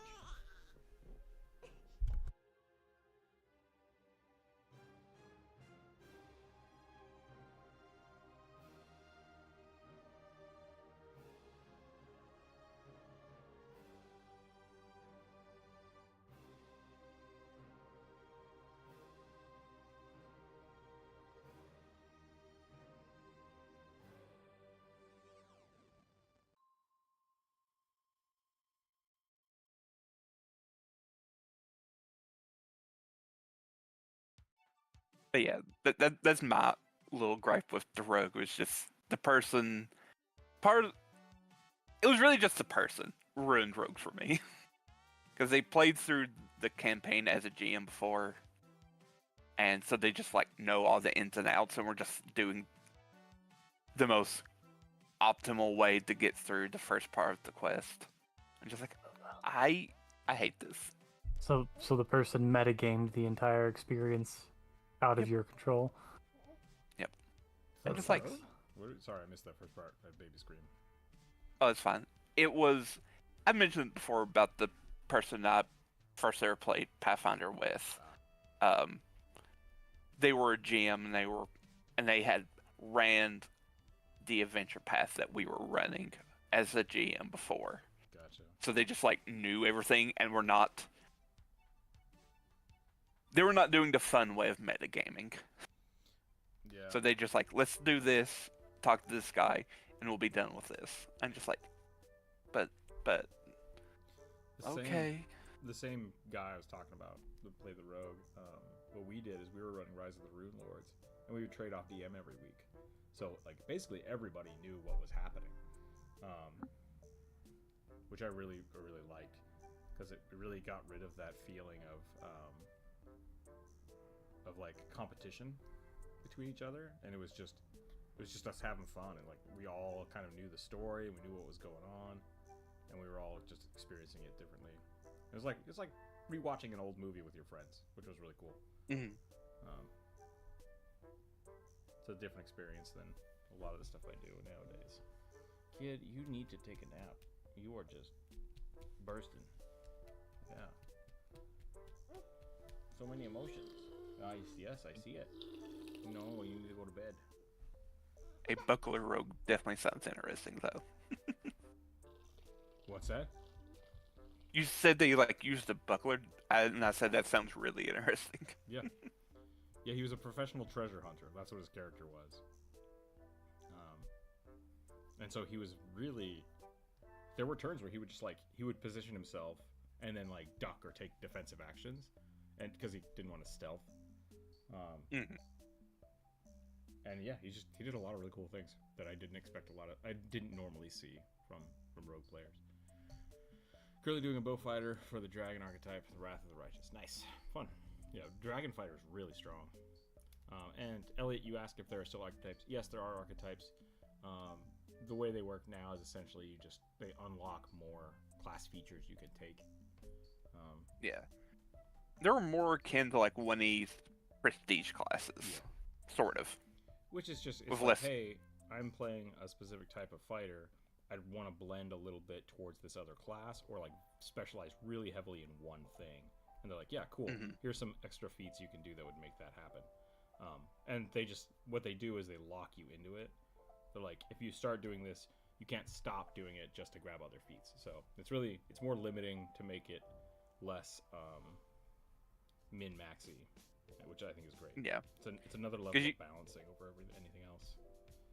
Because you have to at least like take, I think, at least 3 feats in a lot of them to like... Yeah, before you can do another one. To take a new one, so... You cannot have the dice. I will say, I think the hardest one that I could... Because I've not played with any of the archetypes, really. With any of the characters I've played in 2E. And I think the hardest one I've tried coming up with an free archetype for was my swashbuckler. I'm just like, I don't know what to take. Because, like, people are like, oh, take fighter. And it's like, but, like, I get all the stuff from fighter that I would want already as swashbuckler feats. Except you're going to have heavy armor. But I don't want heavy armor. What kind of swashbuckler doesn't want heavy armor? That doesn't make any sense. One who doesn't want to, like, break their legs while trying doing a backflip. Yeah. Yeah, like the armor check penalty for dexterity related checks is pretty gnarly on heavy armor. I'm with Corvus. I don't think I would want heavy armor on a swashbuckler either, considering so much of their kit is based on dexterity checks in order to get panache. Mm-hmm. But this necessarily doesn't need to be dexterity anymore, but it is the easiest way with tumble through. Yeah, I was gonna say, I think if you took that, I think you could make it like athletics, or you could make it something else too. There are some Yeah, feats that so- do that, so it would definitely have to be like a very specific build to be a swashbuckler in heavy armor, but it's an option. Yeah. So, Yeah, and I like Like, that it's an option. I do like that it's an option. Like there's the gymnast, which is all about like doing grapples, trips, and shoves, which is all keyed off athletics, and so which is keyed off strength. So you'll be kind of a buff swashbuckler already. So getting like medium armor or heavy armor you could do would be you could pretty do heavy good. armor and have a whip and like a cudgel, just like pulling people onto the ground, squishing them. That could be fun. That could be a cool build. But I like my swashbucklers being very nimble, that they don't need armor, because Somar got to the point where he didn't need armor. He was literally just wearing clothes. Albeit enchanted clothes, but still clothes.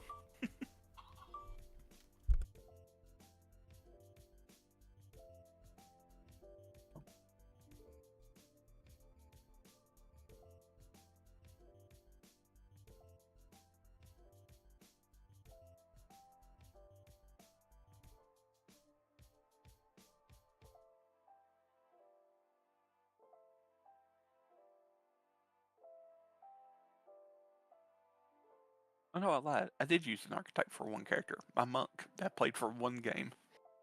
I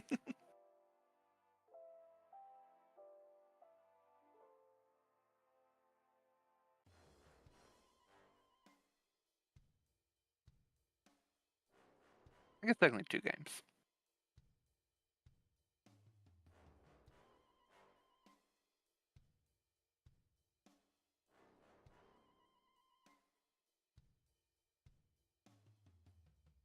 There, that's definitely a null hag, right?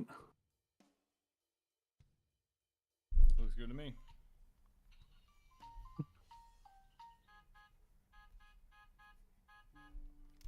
Whoop.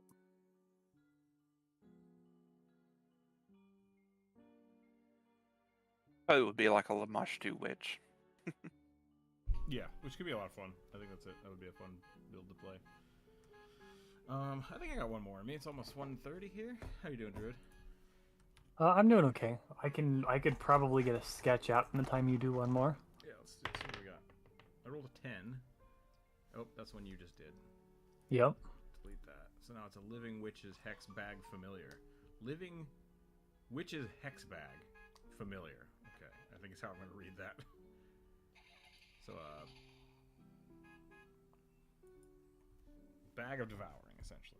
A living bag of holding, apparently. I rolled natural 1. Berserker Knight with a bull motif.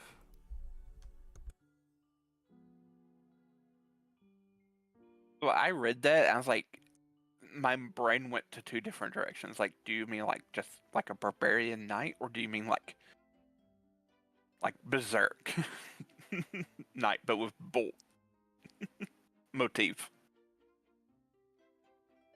All I know is I'm doing a chunky helmet with horns.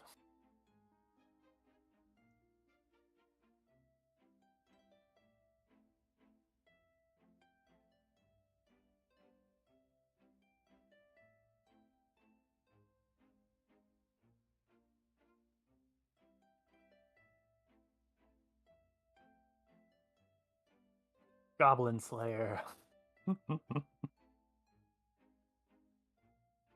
You know, if you said a berserker style thing with a bull motif, that does sound like Goblin Slayer. That's really weird. Like, that's a weird combination. Yep.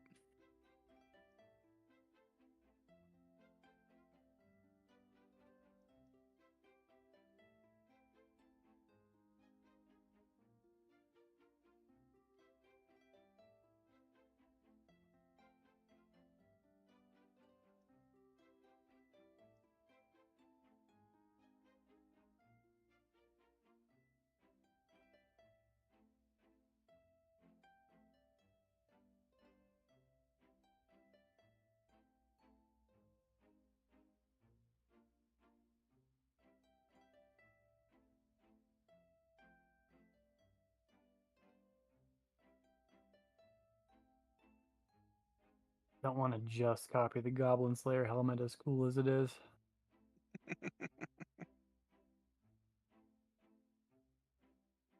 I'm gonna have I to come watched up the with. very first episode of that show, and I'm just like, nope. Same. I don't think I got through the first episode. I was just like, I'm out. Yeah, I think I like watched it all the way through and just like, nah. There's so many people hyping it up as like, this is just, it's like a D&D game. It's like, kind of. I mean, like, the world is set as a D&D game, but like, I think Dungeon Mesh is a much better version. A much better Yeah. Agreed. for even... Goblin Slayer, I think, was trying to go for the gritty. This is what it would actually be like. Right. Sort of deal, and I don't know. It played like a little bit too much like The Boys, or it was a little bit too much, a little bit too dark. rough. Yeah, too dark, too rough. Which is not like any D&D game. So that's actually an interesting... Oh, sorry, hold on a second. That's actually an interesting thing to look at, because like there are tons of different types of D&D games. And I think the ones that are really successful online are like hyper inclusive, very friendly, very jovial, but like I really want to see a Tomb of Annihilation run on YouTube, because like that would be rough and awful. But it would be interesting to see the difference, right? And it might be bad. Honestly, it might be bad, but I've never seen it. Yeah. Because like, and I do think that's... Kid, you're interrupting me. He's so tired. I do think that's one of the reasons that we have... Sorry. I do think one of the reasons we have so many issues with WotC, like, kind of, I want to say hurting the community in a way. But really what it is that D&D started somewhere different, right? Started somewhere kind of dark, and dungeon crawlers are not meant to be safe. And now we've adopted it to be a safe... Jesus, kid. I'll talk about this later.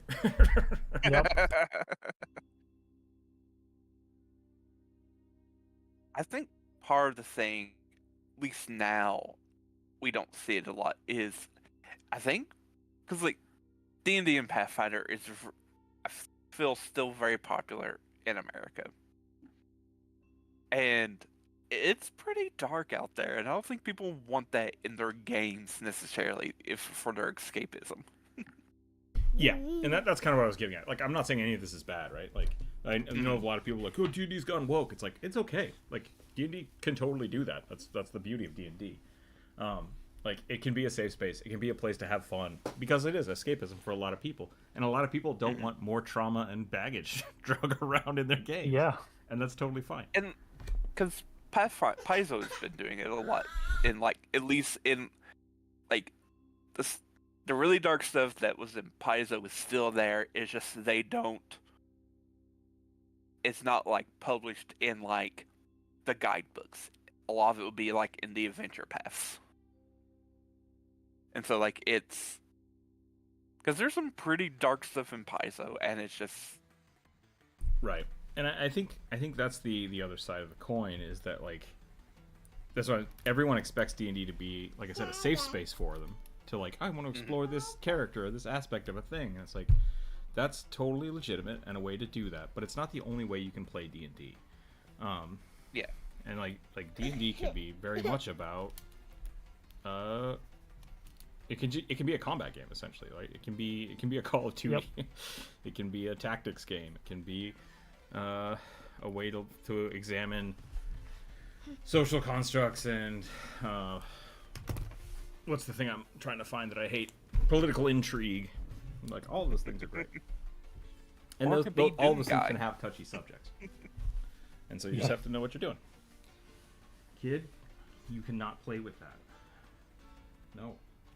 You can either be up here and take a nap, or you have to go back on the floor because you are being disruptive. You cannot play with the dice. It's like I feel like you're like what we've experienced in your world, like is dark, but Yeah. it's not like It's not traumatic. bleak. So yeah, it's not so bleak that it's like hopeless. Yeah. And there's a big difference between understanding the difference of like there being a world where slavery exists commonly and like delving into that in an inappropriate way, which is something that I think what we're talking about a little more with like Goblin Slayer. I feel like it was done in an inappropriate way. Yeah. And the boys, the show The Boys does the same thing. They're like, how can we be more edgy? How can we push the boundary and make people uncomfortable? And it's like, I get what you're doing, and there's some validation to that, but it's not something I'm into and I don't want to participate, and that's fine.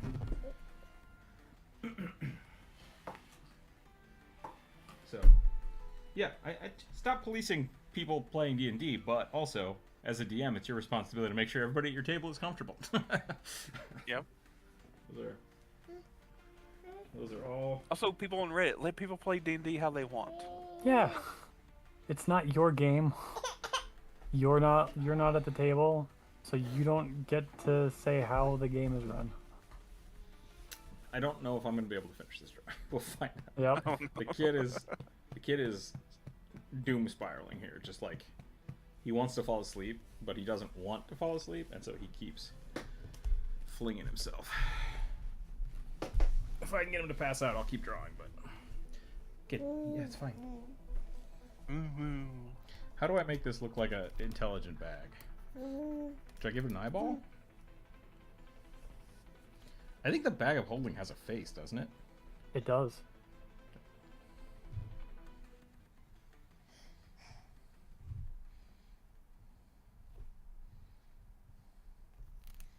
I've just drawn a bag. I've just straight up drawn a bag.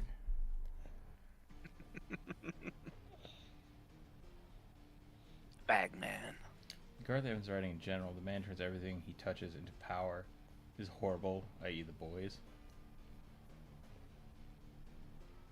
Interesting.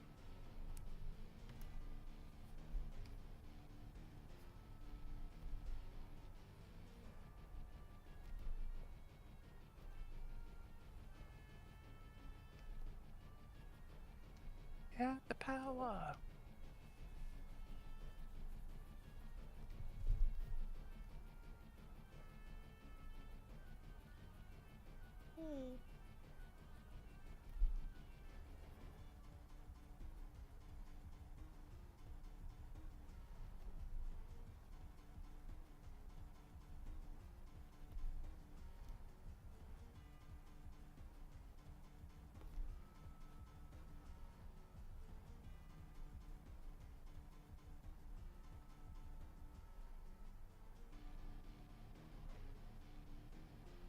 I saw an article the other day called "A Drow by Any Other Name," in reference to the new astral elves from Starfighter. Mm-hmm. It's like, it's drow. They're drow. Yep. Like they're just the word space elves, but they're drow. Yeah. It's just they've not come up with a good name like replacement for them in Pathfinder yet. Yeah. So, because they didn't change them they just changed their name in Starfinder. Because they are very different. I'm not saying very different, but legally distinct enough that they won't get in trouble. Yeah, exactly. The ones in Pathfinder are just straight up D&D drow. Yeah. Sans loaf.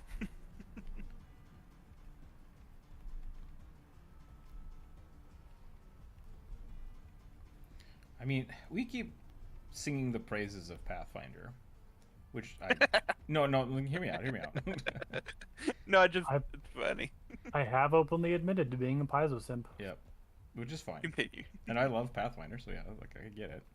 But like, I think people that are hesitant to play Pathfinder because it's a different game system, but are frustrated with 5e for all the reasons that I tell them to play Pathfinder, should just go play 3.5.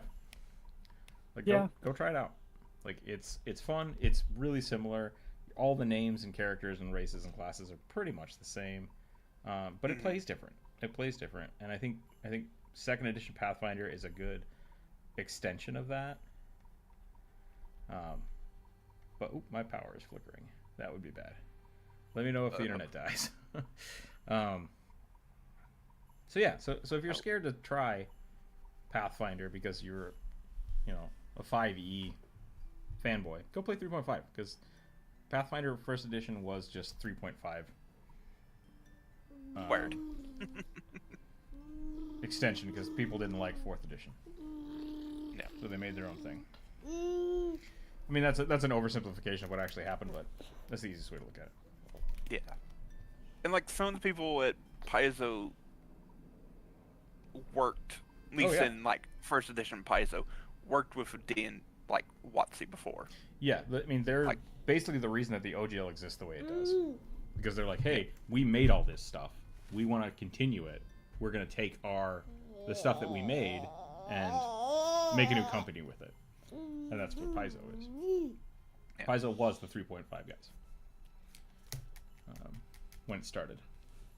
I have Reign of Winter, Rise of the Rune Lords, Shattered Star, Skull and Shackles. Skulls and Shackles is interesting. I have a board game version of it. I've never played it though. I'm not familiar with that one at all. Pirates. It's just a pirate campaign. Yeah. Oh, cool. There's this one YouTuber called the Mythkeeper. Who's been doing like Pathfinder lore videos. Okay. And he's also been streaming like his like home game. And I think they were running like Giant Slayer, which is apparently another really early and popular Paizo game. Or like Adventure Path, so. Or if you really do want to try 2E, Geek and Sundry has a live play of it up right now with Matt Mercer and Felicia Day and a few other people. Don't give them. So if you want to like learn it, give it a watch. What did you say, Rook? Sorry. I said don't give them more. Don't give them more free ad space on my channel. They don't never need give Geek and Sundry ad space. Yeah. Actually, I would argue they kind of do, because after Critical Role left, they kind of just got forgotten about. I was gonna say I had a conversation with maybe it was you a week or two ago, and I immediately was like, "Wait, Geek and Sundry is still around?" Because I did not know. I did not know, and I thought they were outsies. Yep. There was a lot of like, I don't want to say, there was perceived drama about it, but that was because a certain person was creating drama that didn't exist. Sure. Someone found a loophole for the Pathfinder stuff? Kind of.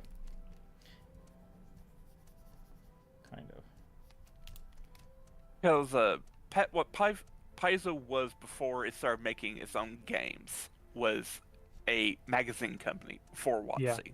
Yeah, a publishing house, basically. Yep. They were publishing Dungeon Magazine, which was the counterpart to Dragon Magazine. And which both used to be published in-house for WotC, but they outsourced Dungeon later on. And when they canceled their license with Paizo, just because I think they were just doing away with Dungeon Magazine. And so Paizo started making 3.5 adventure paths, like using their own home setting, and that's where Rise of the Rune Lords first was out. It was not for Pathfinder, but it was for D&D. Yeah, yeah. It's all their first edition stuff is 3.5 compatible. Like it works with it, and it's a lot of fun. Someone found a loophole for mimics. Oh, the back. Yeah. This is not a mimic. This is a legit item. So yes. And in this case, it is a familiar. But it is okay to ask to have the familiar drawn as long as you don't ask for both the familiar and the mage. Also, I don't think WotC can copyright mimics because it's been used in so much game material. Oh no! I think they're talking about the channel rule. Yeah, someone got me to draw a mimic, which is it does feel that way. And I was gonna say something, but it's fine. It could have been worse. No, yeah, this is a legitimate thing. And I was like, I don't mind. I kind of miss drawing some mimics, but you know, we're past that. Oh. Someone burned the bridge, and now it's against the rules. Yep. Someone turned the character suggestion mine into a mimics all the way down. And I'm just like, great, thanks.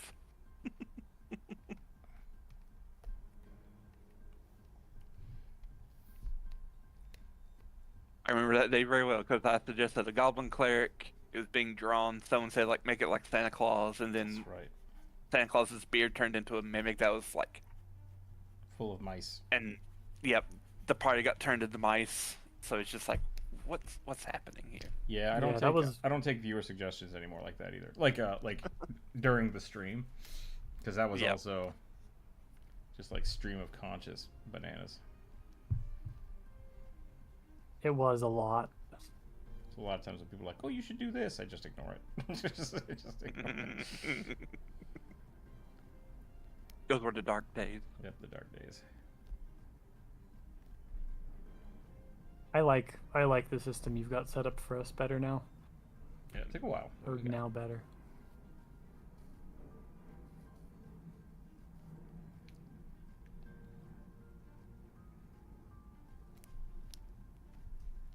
Definitely lively for sure. Yeah. Dun, dun, dun. I'm gonna be running Kevin the Necromancer and Lars through the Crypt of Serenade tonight. Any critique or feedback? Things we could do better or should try? Do you know? Don't let them. Oh, go ahead. Do you know which part they're going to first? Or they just gonna, starting out? They're just gonna show up in the town today and have to deal with the townsfolk, and we'll see where it pushes them. I have a weird sneaking suspicion that they might actually go do the forest side of the campaign. But so the part If you guys didn't do, but Yeah, if you start with the rats, it was rats in the tavern, right?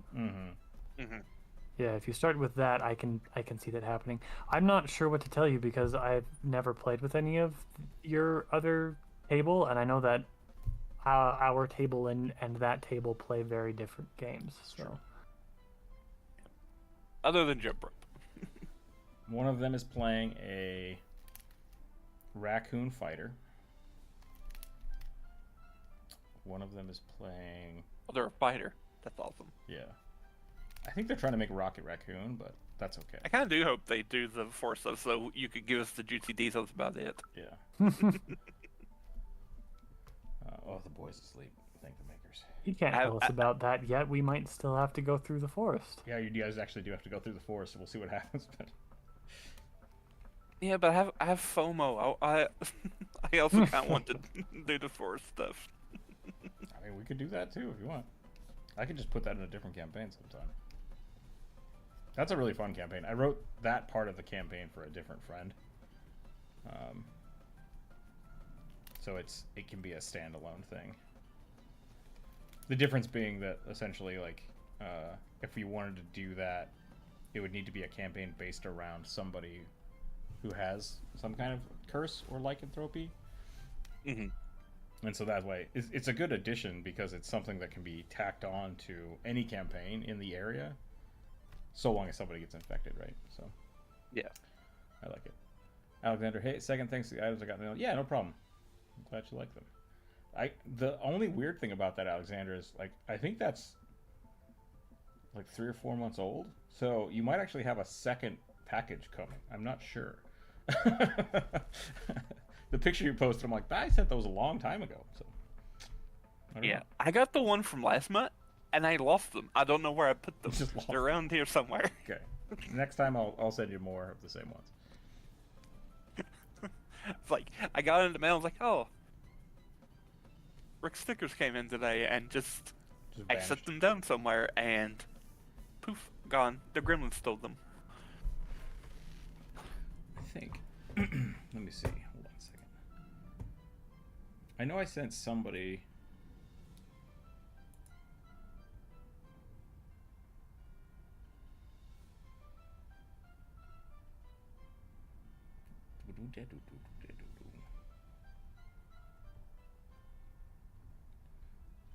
Gotcha. Yeah, cool. Okay.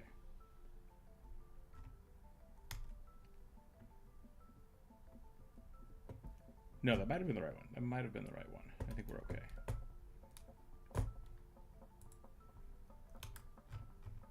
Yeah, if that works, that's great. Then I might try to send you the next one too. And see what happens. Stickers are available. People want them. Patreon members, anybody give them more than $5 a month. I try to send out a few stickers every other month. I think is when we do it. This month I'm working on a new video, so there should be a sticker, but I need to send something out this month. So I might do mini commissions for the Patreons this month, and then based on those make some like custom stickers, just like ones I print myself, and send those out. Because I don't think I'm gonna have two. I haven't had any commissions this month that I want to turn into stickers, so we'll see how that goes. But there should be something coming out this month, so if people want to check that out, or you just like some of the old stickers or art I've done and you want to get some of those, contact me on here or Patreon. I've got a lot. I think we might, once the game starts going more, I think Dalcor wants to go to some conventions like OrcaCon or something, get a table, and I'll have stickers there, which will be fun. I think that'll be really cool.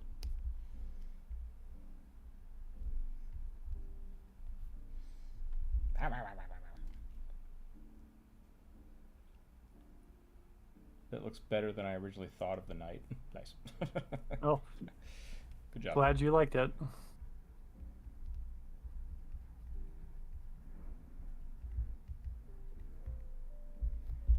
Feels very like sloppy to me. It's a beginning. I think it's good. I think the it looks very much like an ornamentation on a helmet, which I think is good, instead of it looking like a Minotaur. Yeah. So I actually dig that. I think that's really cool. Yeah, I think I was going to do like a full-on bull helmet, and then I was like, well, no, this, because it very clearly did not say that it was a bull who is a knight. It is a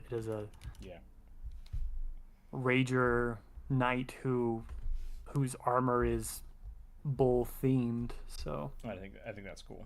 I'm really bad at that. I want to get better at it, like conforming metal like that. I have a lot more experience with hard surface. Yeah. But like putting organic shapes in hard surfaces is tough. So really cool job. It's pretty tough. I thank you. I actually think that this comes specifically from watching that episode of Adam Savage's Tested. It was what, like a month or two ago, where he had a guy come in and teach him chasing and repoussé. Chasing interrupted. What is that? I mean, chasing, metal chasing and repoussé. Gotcha. Yeah, I'll have to check that out. Maybe it was more. It was pretty good. The guy was crazy good. Anyway. I like the little, going back to what we were talking about, I like the little, hey, I've got a job for you. You want to kill some rats in my basement? Because that's very Baldur's Gate 1. Yeah. And most people are like, that's stupid, that's an easy quest. And it's like, this is a quest that could alter the fate of the entire campaign. And I love that idea. But I don't know if other people do. Because something I noticed. I liked it. Something I noticed with you guys, like I told you, I gave you a story of what we were supposed to do, right? Like go to Siltstone. Yep. And this is what the campaign's gonna be around. But that was kind of a lie. It's kind of a red herring. It's not. You guys can still do that, but like that's just where I wanted your guys' headspace to be, and then I threw you into a world where things were happening. Did that work out? Because you guys pushed on it for a long time of like, well, we're supposed to be doing this. I want to go do that. It's like, that's fine. You can keep doing that. Or was that frustrating? I think it was a little bit frustrating from my perspective. I think because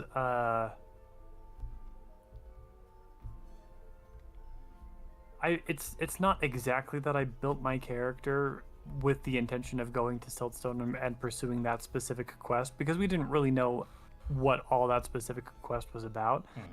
But like my character was built with that quest in mind.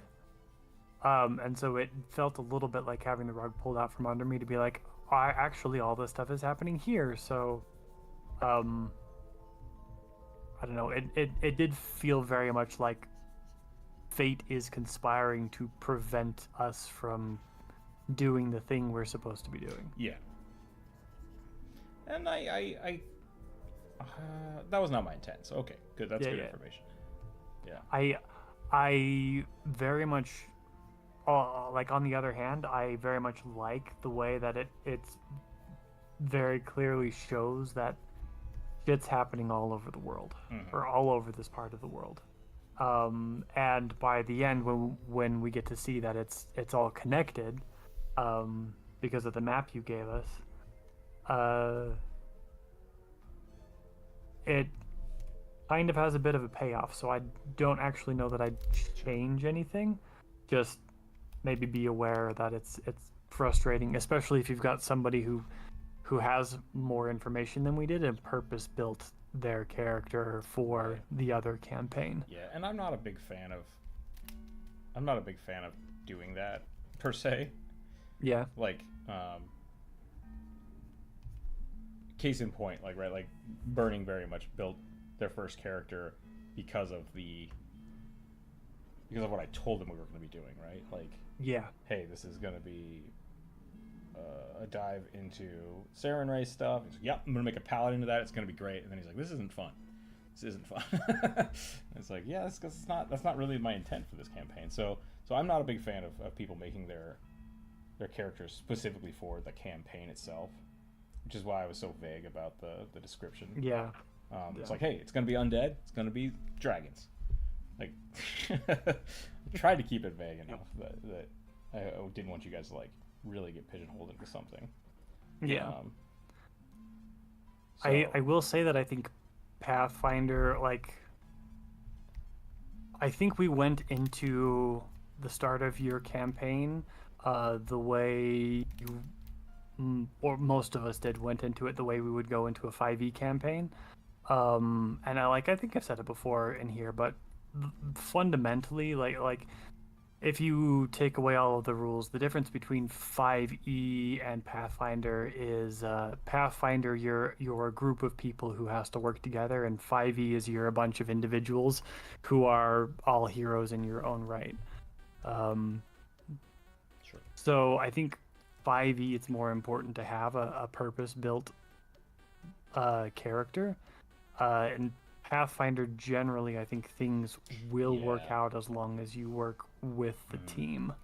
I'm going to read this real quick. But we started, I think, in the headspace of building a 5e character, and it took a while for us to start to really get our characters to work together. Yeah, that's absolutely fair. I do feel like the first few sessions we were doing, it was really hard to actually get you guys to cohesively make a decision. Like, everyone was kind of like, yeah, we'll do this, we'll do that, but it wasn't really like a group discussion, right? That's something I'm going to try to push really hard with the campaign tonight. Elliot says, given that I use both of your sketched art and my NPCs, your sketch arts for my NPCs and humanoid monsters a ton. Well, I should start putting the retainers that I have of my players use. Make that helpful. I'm a little confused, Elliot. You might have to restate that. Yeah, something I used to do that fits my art, my art style, my DMing style, is I used to not care. Like, I wouldn't tell people what was going on for anything. I'd give them no background, and I would be like, okay, the only prerequisite here is that you all start in this town, and you all have to have a job. That's all. That was it. It's like, I don't care what class you pick. I don't care what your backstory is, but I want you to pick a profession. I'm going to give you a free skill point in a profession, and all of you either have a stall, are a busker, or work for someone in the city. That was it. And I love doing that. I've done that a few times. And it's a really fun way to make people interact with each other, because, like, if two people are like both bakers, it's like, hey, your stalls are right next to each other, and then they're like, "Ugh." Or if someone's coming through town, like, oh, I'm a trader. It's like, cool, yeah, you're coming through town, and you see these other people working in their stalls. They don't have to interact with each other at that point, but they see each other, right? It's like you introduce them in passing, and then something incites. Some inciting thing happens, and they're the only ones that don't run, right? Because they're adventurers. They're there for adventure. And I like that. I really like that as there's a word for it in movie and literature. It might just be the inciting moment, but I was going to say the inciting incident. Inciting incident, yeah. Right. I was going to say, kind of want to try that at one point. It's like, Sure. that actually kind of sounds kind of fun. Yeah, and like that's Like, that's really starting as not necessarily an NPC, but like someone who is not an adventurer first. Yeah. Or something like that. Yep. My first Pathfinder 1 game that I ever played in was started out exactly like that. The I other was a fun druid one is, herbalist selling herbs and potions. Yep. The other fun one weed I on like, the which street. I take a lot from Rise of the Rune Lords, like the Swallowtail Festival is a really cool way to do that. Yeah. Like festivals, big festivals where like the whole town is out right now, and you just have your players dick around for an entire episode. Just like they're making rolls for skill checks, they're making they're like trying to talk to people, they're just spending money for fun. Like it's just it's good, it's chill, it's relaxed. I slept through my character. Oh no, sorry John. It's no good. Because level 0 adventure. It's essentially a level 0 adventure, yeah. Where you actually like are playing into this character's backgrounds. But with this campaign specifically, like the fighting the rats in the basement is supposed to be an inciting incident because it happens whether or not you take the quest, which I think is fun. And like people always respond to it in different ways, which is great. Like I've had one person just run. They're just like, no, I'm not dealing with that. I'm out. It's like, okay. You go outside. There are rats everywhere. And they're like, oh, God. It's like, yeah. Yeah, what happens? You can't get there. But no, I feel like... Yeah, no, that's good information what you said. Like I get that you guys might have been a little frustrated about that because I was intentionally trying to have you build characters that weren't built for this dungeon, right? Like that's because I think I've had that happen. Yeah. I think one of the things I was frustrated with was like the first first 2 sessions I was an alchemist. And I was just not having fun. I was like, this sucks. Yeah. And then after like kind of dipping my toe into the animus and starting to get a little bit more comfortable with it, I was really enjoying the stuff I was doing. Yeah. Like what little stuff I was doing, I was enjoying. And that's Elliot says, get a swarm of rats to do the Pied Piper. Someone did that. Yeah, one of my friends did that. They tried to befriend all the rats, which was great. It was really good.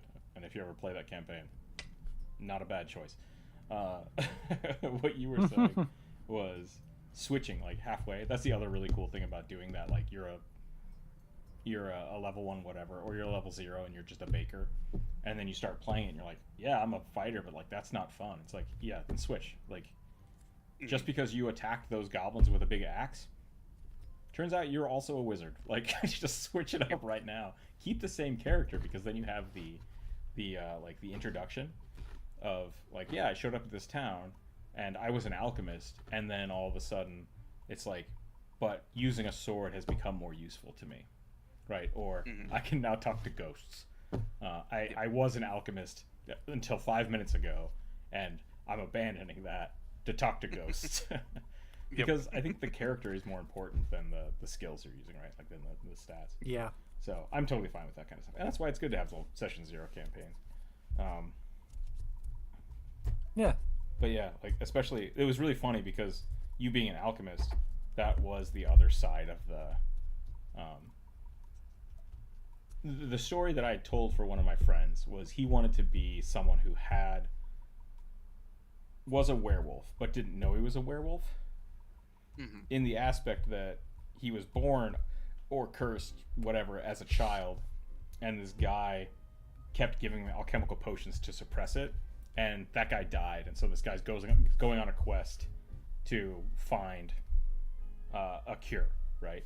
And he shows up here as an alchemist, and so he goes into the dark woods to try to find these were creatures, and blah blah blah. Stuff happens. So like being an alchemist was also another like legitimate close pin to the story that I'm like, I can do a lot with this. And when you switched, I was like, dang it. But then we didn't go that way anyways. I was like, cool, this worked out. So yeah, like, sorry. no, it's totally fine. I thought it was funny that you picked that. I'm like, oh, someone's gonna get bitten and turn into a werewolf, and this is gonna be bananas. And then it didn't. And no one got bitten, or if they did, they succeeded before it could save. Yep. So like that's the big thing about for me when you're writing a story, writing a campaign specifically.